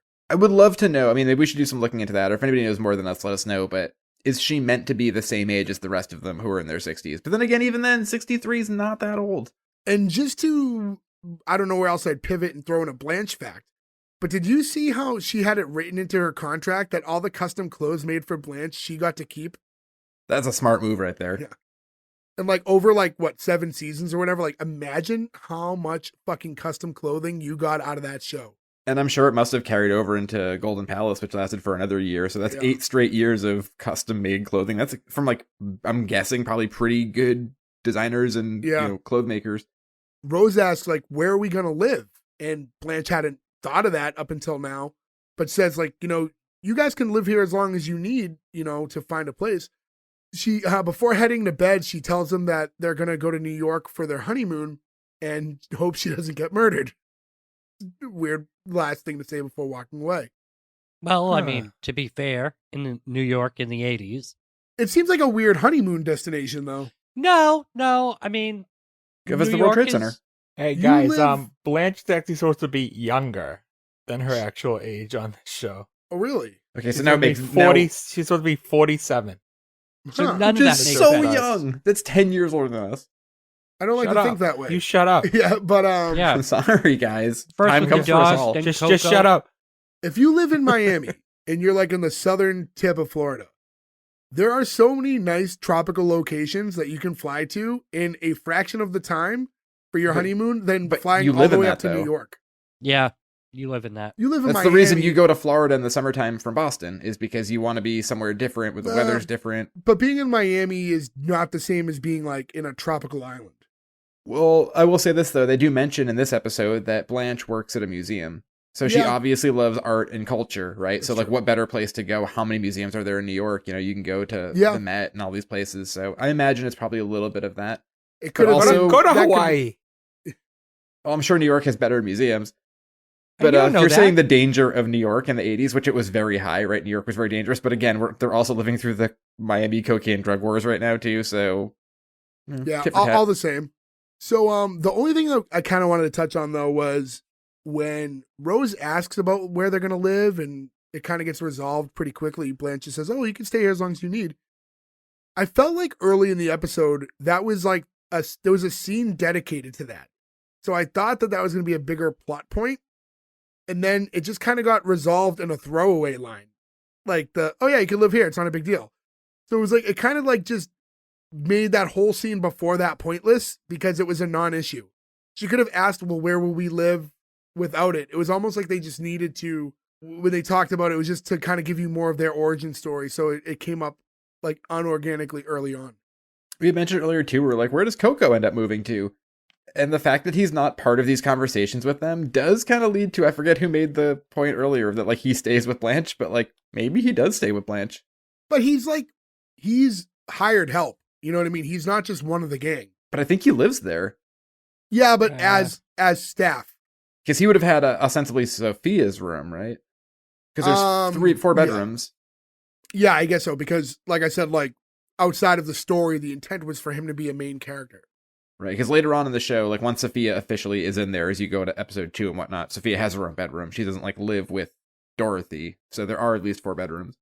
His like tragic end aside in real life. Just think about like being a guy like that, or any shows where you have these situations where you're doing a pilot episode of a show, and then they're like, "We have some notes," and the note is to get rid of you, and that's gonna be a bummer. And then for the show to become such this gigantic, like, phenomenon like that lasted 7 seasons and is still running in syndication. Like, think of how many people are probably in situations like that where they were removed from pilot episodes of big shows. I can think of a musical example. The first drummer of the Beatles. Pete Best. Yeah. Imagine being him. Yeah, but that wasn't like a focus group going, this guy gonna go. Yeah, that was like band personnel changes and shifts. You know what I mean? Like, that's different than people being like, we don't like this one fella. Yeah. I mean, but that's essentially what the Beatles did. They essentially said, we don't want this one fella in there, and then got Ringo. Yeah, but then he beat all of them by putting out a record called The Best of the Beatles that were just songs that he recorded with somebody else that sold like 1 million copies during Beatlemania, and he basically just Mr. Bean middle fingered everybody for all the way to the bank. He was fun to see live, though. I think I saw him like 2004, and you were like, oh, that's kind of fun. He just had like a fake Beatles band with him, and he just kind of smiled and played along with the drums. It was really cool. You know what's strange? They don't even ask Blanche. She just kind of moved her mother in with them. Like, yeah, I guess weird. Well, they don't get into like the details in this episode, so I guess we're just to assume she's just supposed to spend the night. She Yeah, doesn't I think like live there. Yeah, like anybody else, right? Like if one of us showed up at any one of the other's houses and we're like, this just happened, you'd be like, yeah, you can crash with me for a few nights or until you get back on your feet. Like, I don't think it was implied that she was going to be like a permanent resident. Once she leaves, Rose tells Dorothy that her and Charlie waited years before they got married, like 2 years. And that's not like that long either, 2 years. And Dorothy says, I got married before my father finished the sentence. She goes, you married your father? That line made me laugh pretty hard. That was great. But also, in fairness, because there's a couple times where Rose kind of delivers a line where she seems dumb.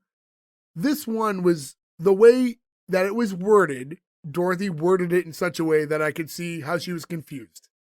Yeah, I mean, this isn't just her playing off that like Rose is supposed to be dumb. This is a confusing way around. And then we find out that Dorothy was basically in a situation where she had to have a blowgun wedding. I fucking love that term. That is definitely in my brain taking over for shotgun wedding. Yeah, that was funny. She's like, we're not from the Amazon, we're from Queens. But yeah, Dorothy was pregnant and her father made Stan, who is her ex, marry her. And she's like, well, maybe that's why he left, because, he was like forced into the relationship. And she's like, no, he left 38 years later for a stewardess that he met on a business trip to Hawaii. And I was like, where the fuck do I get that job where they're sending you on like business trips to Hawaii all the time? Yeah. Also, this is like a weird short monologue that Dorothy gives. It's the best thing she says in this whole episode. She like knocks this out of the goddamn park. Yes. Oh my God. Falls into a volcano. This is like the funniest thing B. Arthur ever said, except for when she's in Mel Brooks' History of the World Part 1, which is one of the funniest things ever. So I don't have the whole quote, but she says that it was her first flight. They said on arrival, give the passengers a lay. She got confused he got lucky, and now they live in Maui. That's such a fucking That's great amazing. little bit of fucking work right there. Yeah. And if that's like a true story, right? Like not just like some like antidote that she's like telling them, and like that's legitimately what happened. Imagine just being the confused stewardess who's like, "We have to do what?" I know, right? Yeah, And that character comes in too. He's like a real goofy character later on too. Who's Stan? always got like a really bad toupee on. Stan. He's like a big part of the show later on, and that like they go through that storyline a lot later. This conversation like woke up Sophia, who thought that it was robbers, and she said when she heard them, she hid all her jewels, and now she doesn't know where they are. And it turns out she doesn't have any jewels, and she's like, "Well, that's good because I can't find them." Yeah, this is a little bit too where you get that she also has a bit of dementia on top of the stroke stopping her from having a like sort of reflex to hold back things. You know, now she also is a little loopy too. Yeah, they just play her like in the fact that she's 80, and they just your brain's starting to slip a little bit.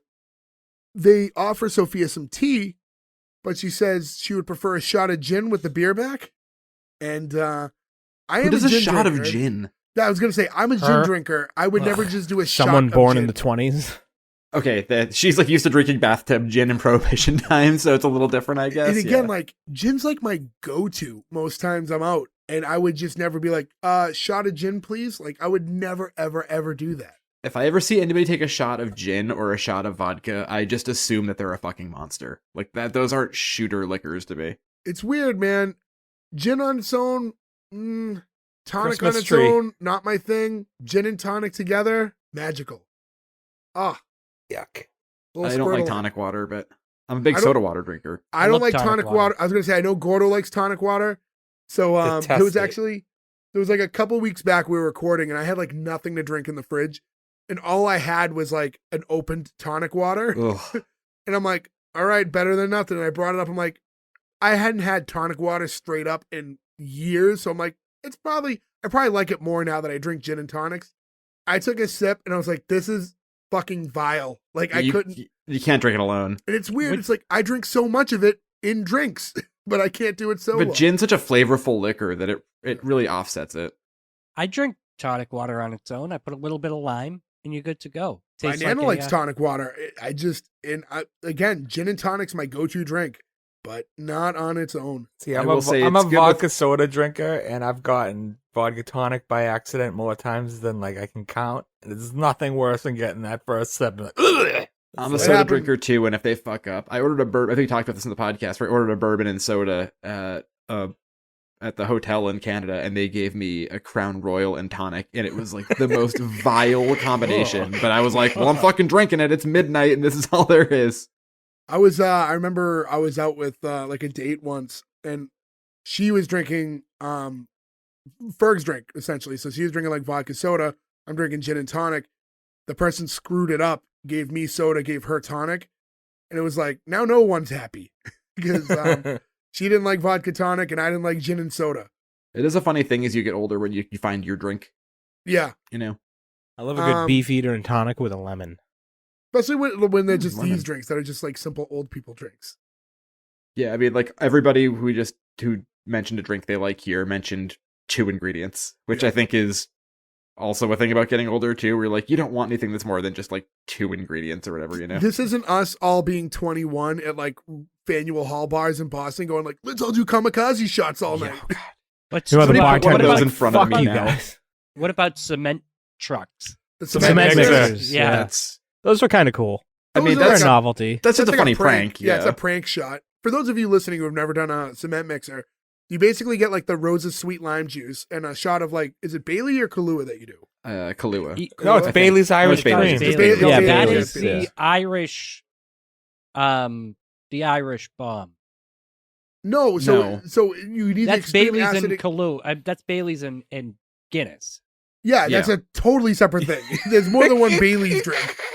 So what you do There's is only one. you do a shot of like one Highlander. first. You'll take the shot of Bailey's, but you hold it in your mouth, and before you swallow, you take With the the second lime shot juice. of the lime juice.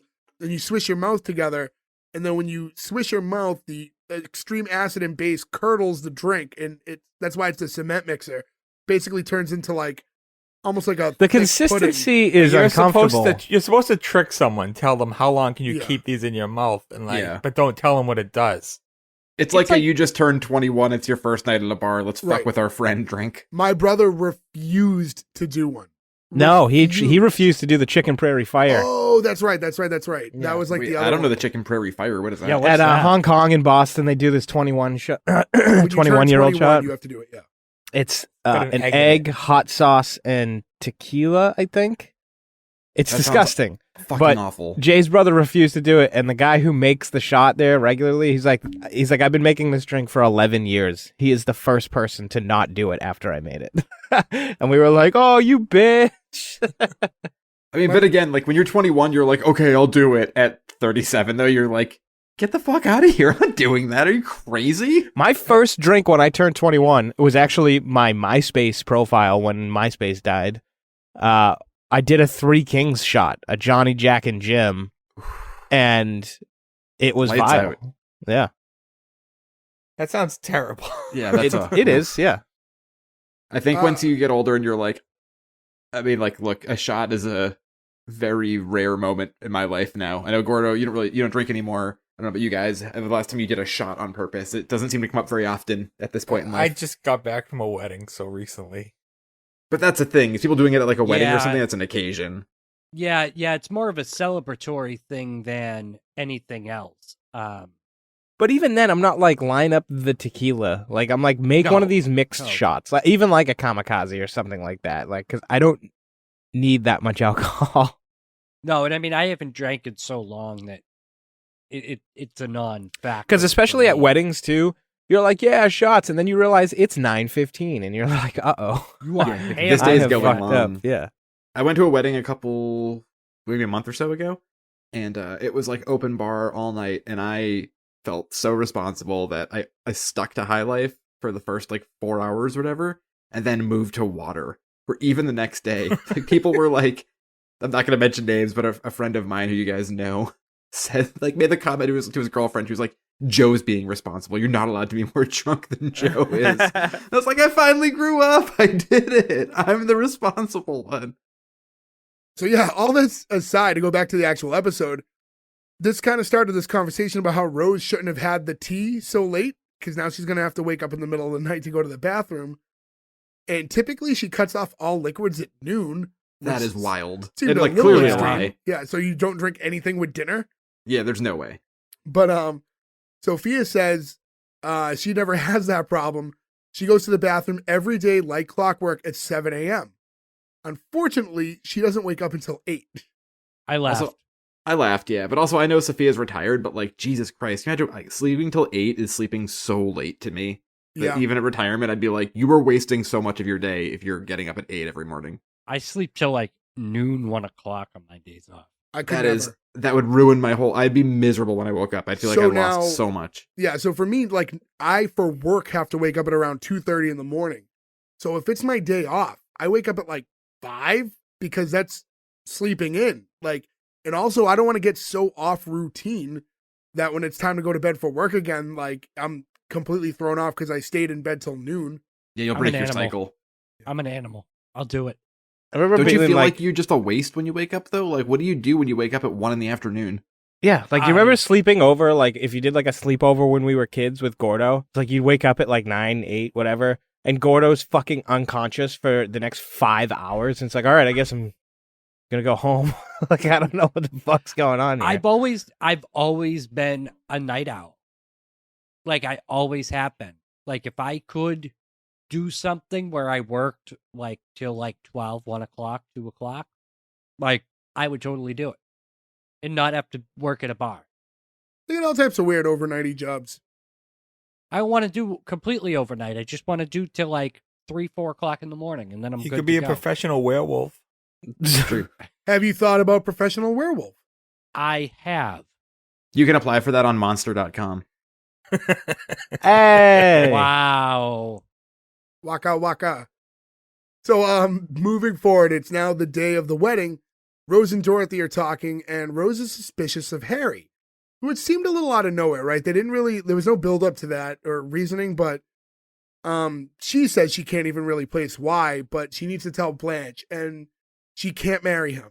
And Dorothy says the wedding's in 12 minutes. You can't tell her that, especially since this is just like a crazy hunch. Rose tells her, my hunches are never wrong. Mrs. Gandhi would be alive today if she had taken her call. Like, is she talking about, like, Mahatma Gandhi? Like, I assume so. But Greg Gandhi?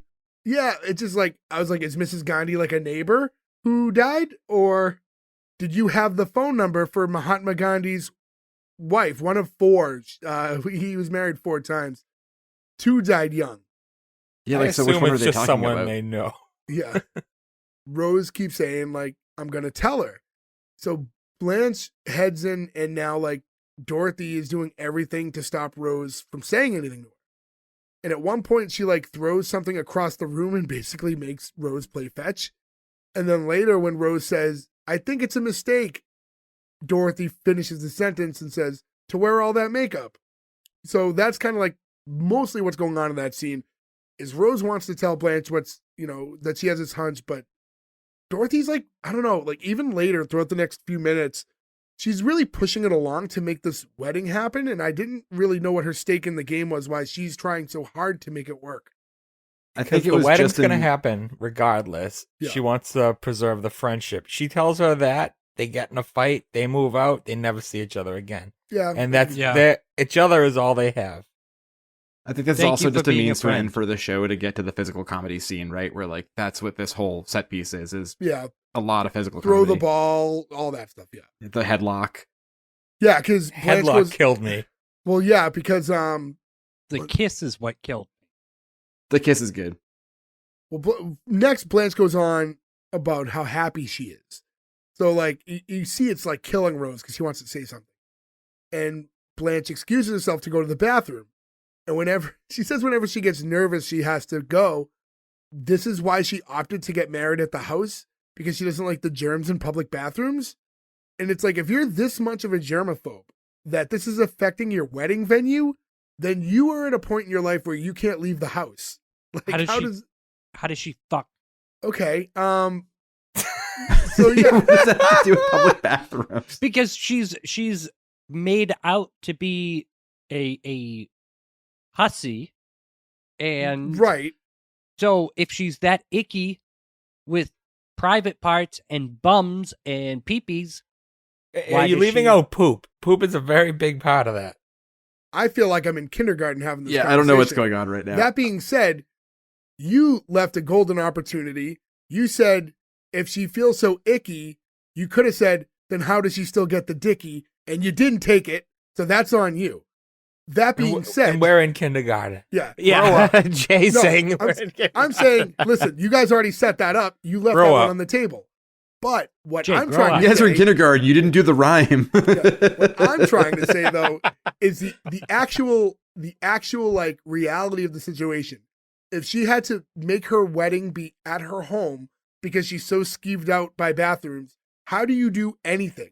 Like, how is she going to go on her New York honeymoon? How does she go to dinner? She just has to hold it in at all times. I don't think it's the level of germaphobe you're assuming. I think it's just that she's like a hoity-toity, like Southern girl is like, that's gross. If Like, it I don't affects know. where you have your wedding, she said that's why she's getting married at home, though.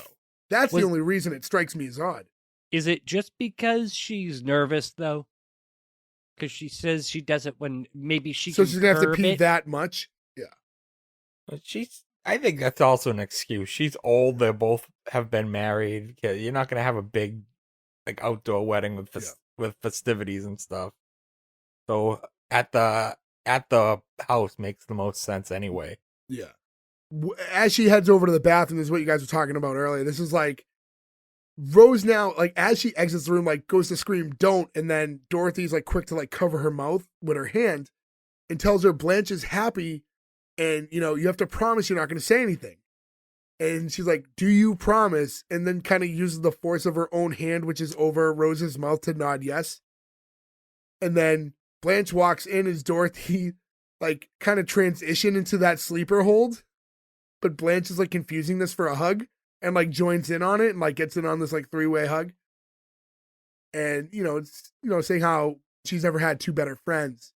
Now, Joe, would you like to be the meat in that sandwich? No offense, B. Arthur. I don't want to.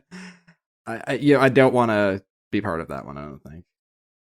I feel like if you were to have had adult relations with B. Arthur, she would just be mean to you the whole time. Yeah, she just seems like she'd be mean. She's also, I think, like a good solid 2 feet taller than me. Yeah. It's worth it for the Yeah. story. Yeah, I mean, worth it for the story too. B. Arthur, B. outstanding. Arthur, outstanding. Yeah. So now Rose tries again to like speak up, and Dorothy just shoves her in a closet. And the scene closes with like Coco telling him that the minister's there, and Dorothy and Blanche exit. And as the scene's like fading to black, you hear like the knocking from the closet and Coco going over to like free her, which I think was good because it was like quick, but you have to explain why she's no longer in the closet. It would have bothered me if they didn't put that in. Yeah, so it was like nice and subtle enough. So now we flash forward and everyone's waiting in the living room, and Harry's already a half hour late, and the minister is like, hey, I gotta go soon. And they get him to agree to wait for like 5 more minutes. And he's like, sure, but after that I have to go and bury Mr. Pincus. Now, do you think Mr. Pincus is just an old guy, or do you think he was mowed down in the drug wars? But I think that was more likely, is that he got mowed down. Mm. So now finally the doorbell rings and Blanche rushes over to get it thinking it's Harry, but it's not. It's a police officer. So Blanche fears that he's dead. Turns out that he was just arrested. And the officer hands her a note that Harry had left her and tells her how like Harry was a bigamist and had 6 wives and was wanted in 4 states. Yeah, Joe, you were talking about that earlier, right? How the officer handled the situation? It's just so weird. He comes in, he tells her why he won't be there, tells her the charge, gives her way more information than she doesn't need, like how many wives he has and how many states, and then hand delivers a letter. Like, all of that seems so wrong to me. Like, he would have come and been like, ma'am, I'm sorry, I came to inform you that your fiance has been arrested. If you need to come visit him at the station, we can drive you down there. They wouldn't just go into all of this information. And then he's just like, have a good day, ma'am. Here's your note. Like, what the fuck? No way. I was like, you're under arrest. All right, but take this letter to my wife. Up, here we go again. Yeah, I also Like, think that doesn't happen. I mean, maybe if you get somebody who, like, you tug at his heartstrings a little, you're like, hey, look, I'm gonna end up standing up my 5th wife here, or whatever, you know, or 7th wife here. She's waiting for me at the altar. Can you just go give her this note? But the note isn't pre-written either. It explains, like, it's like, hey, I'm sorry about this. I hope you can forgive me someday, which means he wrote it after he was arrested. maybe he carries it around in fear he's going to get busted one day. He's like, can you just take this note and write Blanche where I have the Yeah, I have an part? empty I have a spot. number of these. I mimeoed some To copies whom earlier. it may concern. It's like, So Like, ostensibly, that would be his one phone call, wouldn't it? yeah, that would No. make Yeah. more sense. It would make Well, more sense to maybe- call her. yeah, but if he has like other wives, he might have called someone else. But I guess if the cop doesn't show up, though, it sounds like a lie. Like, imagine you're waiting at the altar and your, like, wife-to-be stands you up, and then she calls you and she's like, I'm arrested. My one phone call. Hope you forgive me. You'd be like, I feel like this is a lie. I like Blanche isn't married to him yet. She gets this nice letter. All the others have to wonder why their husband never came home. Right? There are 6 other women right now who are like, where's Harry? Maybe that's why the cop rushed out. He had 6 more letters to I have deliver all across these the letters country. to deliver. Yeah. It was hard times, so he was also doing working for Western Union at the time. Telegram for Mongo. It's like, Where's Harry? He's not in his cell. Hey, shut him. So after the officer leaves, Blanche tells him how she feels like such a fool and is hoping that maybe the shock will be too much for her heart and she'll drop dead right there and the minister can bury her with Mr. Pincus. And Not just a fool, an old fool. You know, a 47-year-old fool. Well, Well, to like, be fair, how I call dark? myself old. yeah, but I mean, look, I think we think of, everybody thinks of themselves as old, right? I think it's just the nature of how that is, but 63 to 47, I feel like it's insulting too. If you were 47 and you went up to your 63-year-old friend and you're like, I just feel like an old fool. I'm so old. They'd be like, shut up. But I just thought that line was just so dark. Like, just I hope that essentially that like I'm in such shock that my heart stops beating. It was like, oof. It's a little. There's some dark moments in this episode. Yeah. A little dramatic. But again, a lot of comedy gets woven in because she then says, you know, if she just dies, I won't have to look anyone in the eye ever again. And Rose replies with, except maybe Mr. Pincus. And when she says that, Dorothy does like this weird shoulder pinch to Rose. Like it wasn't like wasn't a pinch. She like kind of grabbed her shoulder like a claw. Like I don't know what that move was. It's like what I do with my dog. Like I do the like Caesar Milan taught us that. Not me personally. I was gonna say you went to a class. That must have been very expensive.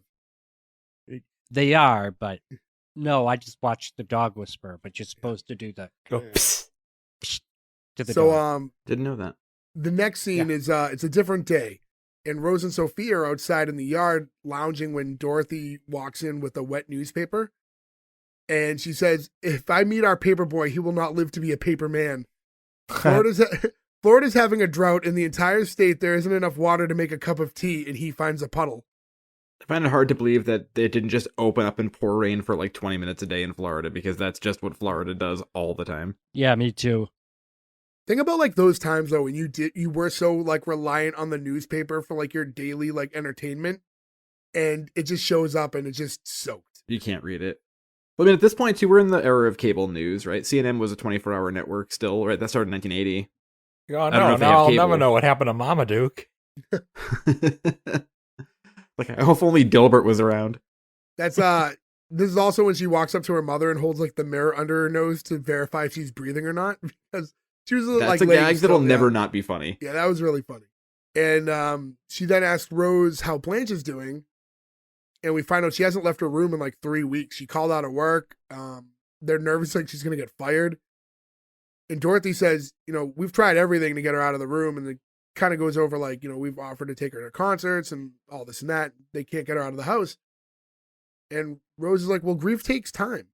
So Dorothy's like, listen, if you're Irish, you have a wake, you eat, you cry, you drink, you vomit, and you're done. If you're Jewish, you cry, you sit, you eat for 7 days, you put on 10 pounds, and it's over. We Italians scream, dress up a donkey, hire a band, and that's it. And she said that this is like more like the Protestant way of life to dwell the way Blanche is. I want to go back because, again, every culture is a little different. As an Italian guy, I've never dressed up a donkey. I don't know. I'm sure there's some sort of history to that, but Only that's at not- Christmas. I've never heard of that. either. Dominic the donkey. Haw, hee haw, hee haw, hee haw. The Italian Christmas donkey. If only this was a couple weeks ago. I feel like It's a New Year donkey. it looks like the Irish method is like the one that's most used by most people these days. You're welcome. We Yeah. appreciate your contributions. Well, they're called wakes because of the Irish, aren't they?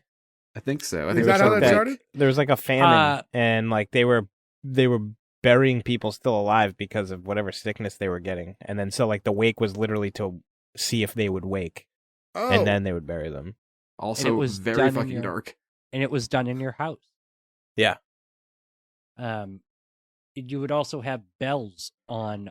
It was so frequent that in England, you I would guess have that's bells. a myth. That didn't really happen. The bells. Yeah, they said that's where "For Whom the Bell Tolls" came from. I saw that on a movie. Oh, no, or Saved show by the Bell. recently, and Saved by can't the Bell. yeah, that's where the Saved by the Bell term came. But I guess it's can't not remember true. what I watched. No, Yeah. but I It mean, was they probably some really- weird magician who ran a sandwich shop. so yeah. So Sophia says, when I go, put me in a steel sack and leave me on the curb next to the cans. What's Now, a Blanche- steel sack? I don't Yeah, know. that's where I got thrown too. I was like, is it made out of is it like a Brillo sack or something? Like Yeah. steel doesn't usually make that kind of material. I mean, I got balls of steel, but my sack isn't. Like I got nothing. And I was like, Like- it's like good for you for having a retort. I have been stumped by that one. I was gonna say like cheesecloth was like the first thing that came to mind. Blanche Hey, actually steel, had steel sack is a product name for a trash bag manufacturer Oh, back then. well, that makes a lot more sense then. so yeah. Hefty. So Blanche then heads out, and she seems like she's doing good. Like nothing really ever happened, and she ensures the other girls that she really is fine. And she was talking about how, at first she wasn't, and like legitimately wanted to die, and the only time she felt worse is when her husband died, and when that happened, her kids were there to like pull her through. And that kind of made me think, like, why aren't the kids here now? Like, she was supposed to get married, right? Why weren't they around for the wedding? Yeah. I mean, And even it with a makes- week's notice, if you found out that like your parent was getting married, you'd probably try to make the trip down. I Or will at say though, least, as somebody like, who's a watched throwaway every line. episode of Golden Girls, all of their kids do not show up as much as you wish they would for these nice ladies. Do you think there'd be at least a throwaway line like, "Oh, the kids got stuck, they can't make it," blah blah blah. but, Right. like, The plane got delayed in yeah. Ann Arbor or something, yeah. But from there she keeps talking about, today she got in the shower and she heard humming. And she thought, is someone in there with her? And it turned out Hi, Blanche. it was Joe. Yeah, it was Joe. But, That's the noise I was making. But in actuality, the humming came from her, and she only hums when she's feeling good. And that's when she realized that the reason she's feeling good is because she has Rose and Dorothy in her lives, and that those two make her happy to be alive. So now Rose says, how about we all go to Coconut Grove and have lunch to celebrate? And Sophia's like, what, that she left her room? And no, that we're together. And that no matter what happens, even if we all get married, we'll stick together. Flash forward 7 seasons. That's not how that works. But Thank you for being a friend. Yeah. Thank you for marrying Leslie Nielsen. Yeah. They ask Sophia if she wants to join. She says she needs to rest. She has a date tonight with the fancy man. They're going to the dog track, the fancy man being Coco. They ask Dorothy, your mom bets? No, she rides. She's a dog jockey. Let's go. Well, as long as he doesn't leave her and the dog in the car, I guess. Stop we'll it. Why were you butting the my show with that? God. Yes. I hate how much that's funny. There's nothing funny about that story to me at all. No, it's an No, but that awful, joke awful was story, funny. but I'm not laughing at the dog. I'm laughing at Joe's timely joke. Right. So in any event, yeah, that's the close of the episode. Ends on some classic Dorothy one-liner sarcasm. But yeah, that's it. That's all of this episode. Any other Golden Girl tidbits you guys want to sneak in? I just want to say that I'm so glad that this activates so many shows for us, and I feel like you're going to be seeing one sooner than later. I'm a little sad, though, because I've wanted to do Empty Nest for so long, but I feel like we really can't put all the Golden Girls shows this close together. So I don't think. Yeah, man, we gotta pace ourselves. Yeah, maybe It's this too summer good. we'll talk about Empty Nest. But yeah, it's funny. Before we record our episodes, I'll pop on IMDb and I'm searching around at trivia and stuff, just like fun little things about the show. The Golden Girls trivia, like just on IMDb alone, would take you an hour to read. There's so much stuff There's a that lot. I had to tap out. Did So, you read about the restaurant Rue La La? No, not to be confused with Michael Scott's shoe store, Shoe Lala. Rue La La. So this was actually called Rue La Rue, and this was from 2017. It only lasted a year. Rue McClanahan's best friend, who she bequeathed all of her possessions and belongings to, opened a Golden Girls themed eatery in New York City. With I all remember of hearing about that. all of Blanche's stuff up and everything, and it sounds like it was probably pretty amazing, but it only lasted for less than a year. Restaurants didn't you restaurants go? are notoriously hard to keep open, but it's a specific theme. It's a pretty specific theme. It was in New York and you didn't go? I only found out about it today. I had no idea. Oh, maybe If that's I had the known in problem. 2017, I would have gone. That's probably the problem. That's like not long ago I went to Richmond and it was like a priority of mine that I had to go to the Guar bar. I was like, I don't know how long this place is going to be open for. So while it's still open, I have to make my way to Richmond and check this out. And I was giddy when I checked it. But you missed Foamhenge, which I think is pretty close. What's that? In Virginia, we stopped at it once coming back from tour. It was a life-size, well, not life-size, but true-to-size Stonehenge made out of giant foam bricks that some artist just installed. And it was just one of those side of the side of the road where it's come see Foamhenge. We were just driving and we were like, I guess we'll go see what Foamhenge is. It did not disappoint. Not Spinal Tap level. No, I was No, gonna it say, was much bigger than the Spinal Tap ones, which also Coco is in Spinal Tap. Coco's as well. in Spinal Tap, yeah. And you know what? That's a good way to round it out. So I think we've exhausted all the talk for Golden Girls for this week. So nothing left to do but greenlight or cancel. Nick, I'm going to start with you. This show was not made for me now or me then when this show came out. Well, I didn't exist when the show came out, but it still hits somehow. There's something, it's indescribable as to why it's enjoyable, really, because it's just four older ladies that are, just living their well, actually, they're still working. I was going to say post-retirement life, but they're still working. They're just living in Florida and going through the motions. On paper, it doesn't make any sense as to why it would be interesting. But for some reason, it is. I watched half of the second episode. I was like, I'm just going to let it run and see what happens. It was a fun watch. It's a green light for me. And I really didn't think I was going to green light this. Like, I thought it was just going to be like this is boring. Like, it's not made for me. I'm not really into it. But I was pleasantly surprised. So it's a green light for me. Gordo. Yeah, same thing as Nick. You can't cancel this. It was brilliantly written. Every character, and I think we kind of glossed over this kind of in the bigger picture here. All of them had amazing chemistry right off the bat. I thought we were mid-season, not episode 1. With the way that with just the rapport between everybody, the timing of the jokes, the writing, everything. It's just, if that's episode 1, the show's only going to get better. My only question is, where do you go to watch it? Because I don't think that we mentioned that earlier. It's on Hulu. Hulu. Okay, great. Because I'm definitely going to watch episode 2, Greenlight. Joe. Yeah, I mean, no argument to anything Nick or Gordo said. I mean, this show has everything you want. Really, in a sitcom, it makes it really work. I think this show is probably more popular now than it ever was, even in its own run. Like, it just keeps finding new lives, and I think that says something for a show that's 40 years old, right?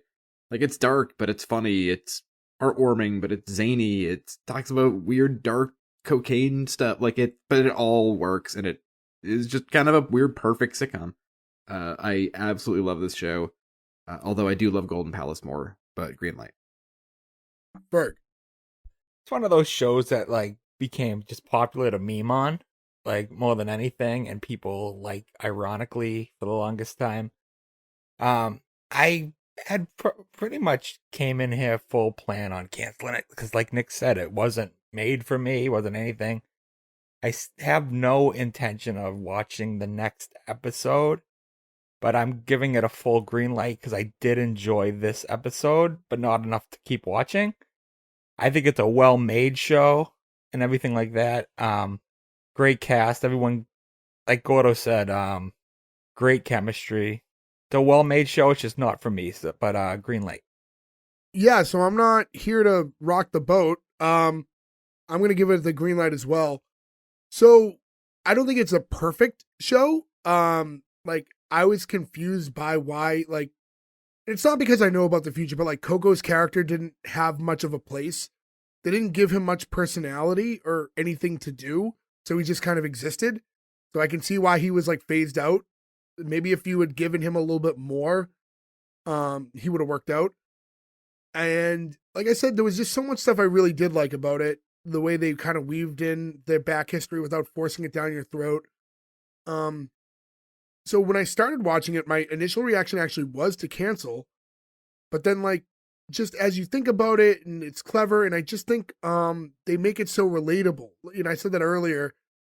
So even though it's 3 older women talking, it's a show that's rooted about just friendship, right? And we kind of talked about that way back when we did that 70s show episode, and that's what made the show so great. It wasn't just the fact that, the jokes were there and everything. It's rooted in this real life type friendship that you can relate to. And I think with these girls, we're seeing the same thing. There's a lot of, parallels you see within your own friend groups. So a green light for me as well. So that's a perfect 5 out of 5. Congrats to the Golden Girls. 5 Timers Club. That being said, thank you everyone for listening, guys. Go to S1E1pod.com. Again, that's where you can find all the links where you can listen to us, subscribe, rate, review, do all that stuff that everyone asks for when you're listening to their stuff or watch their stuff. S1E1pod.com. But yeah, go to our Twitter, Instagram, give us some follows there. We have a lot of content out each week. Or if you haven't followed us on Instagram thus far, we preview what we're going to put out next. So if you're someone who only listens to us, you typically wouldn't know what our episode is going to be until release day when it's actually physically available for you to listen to.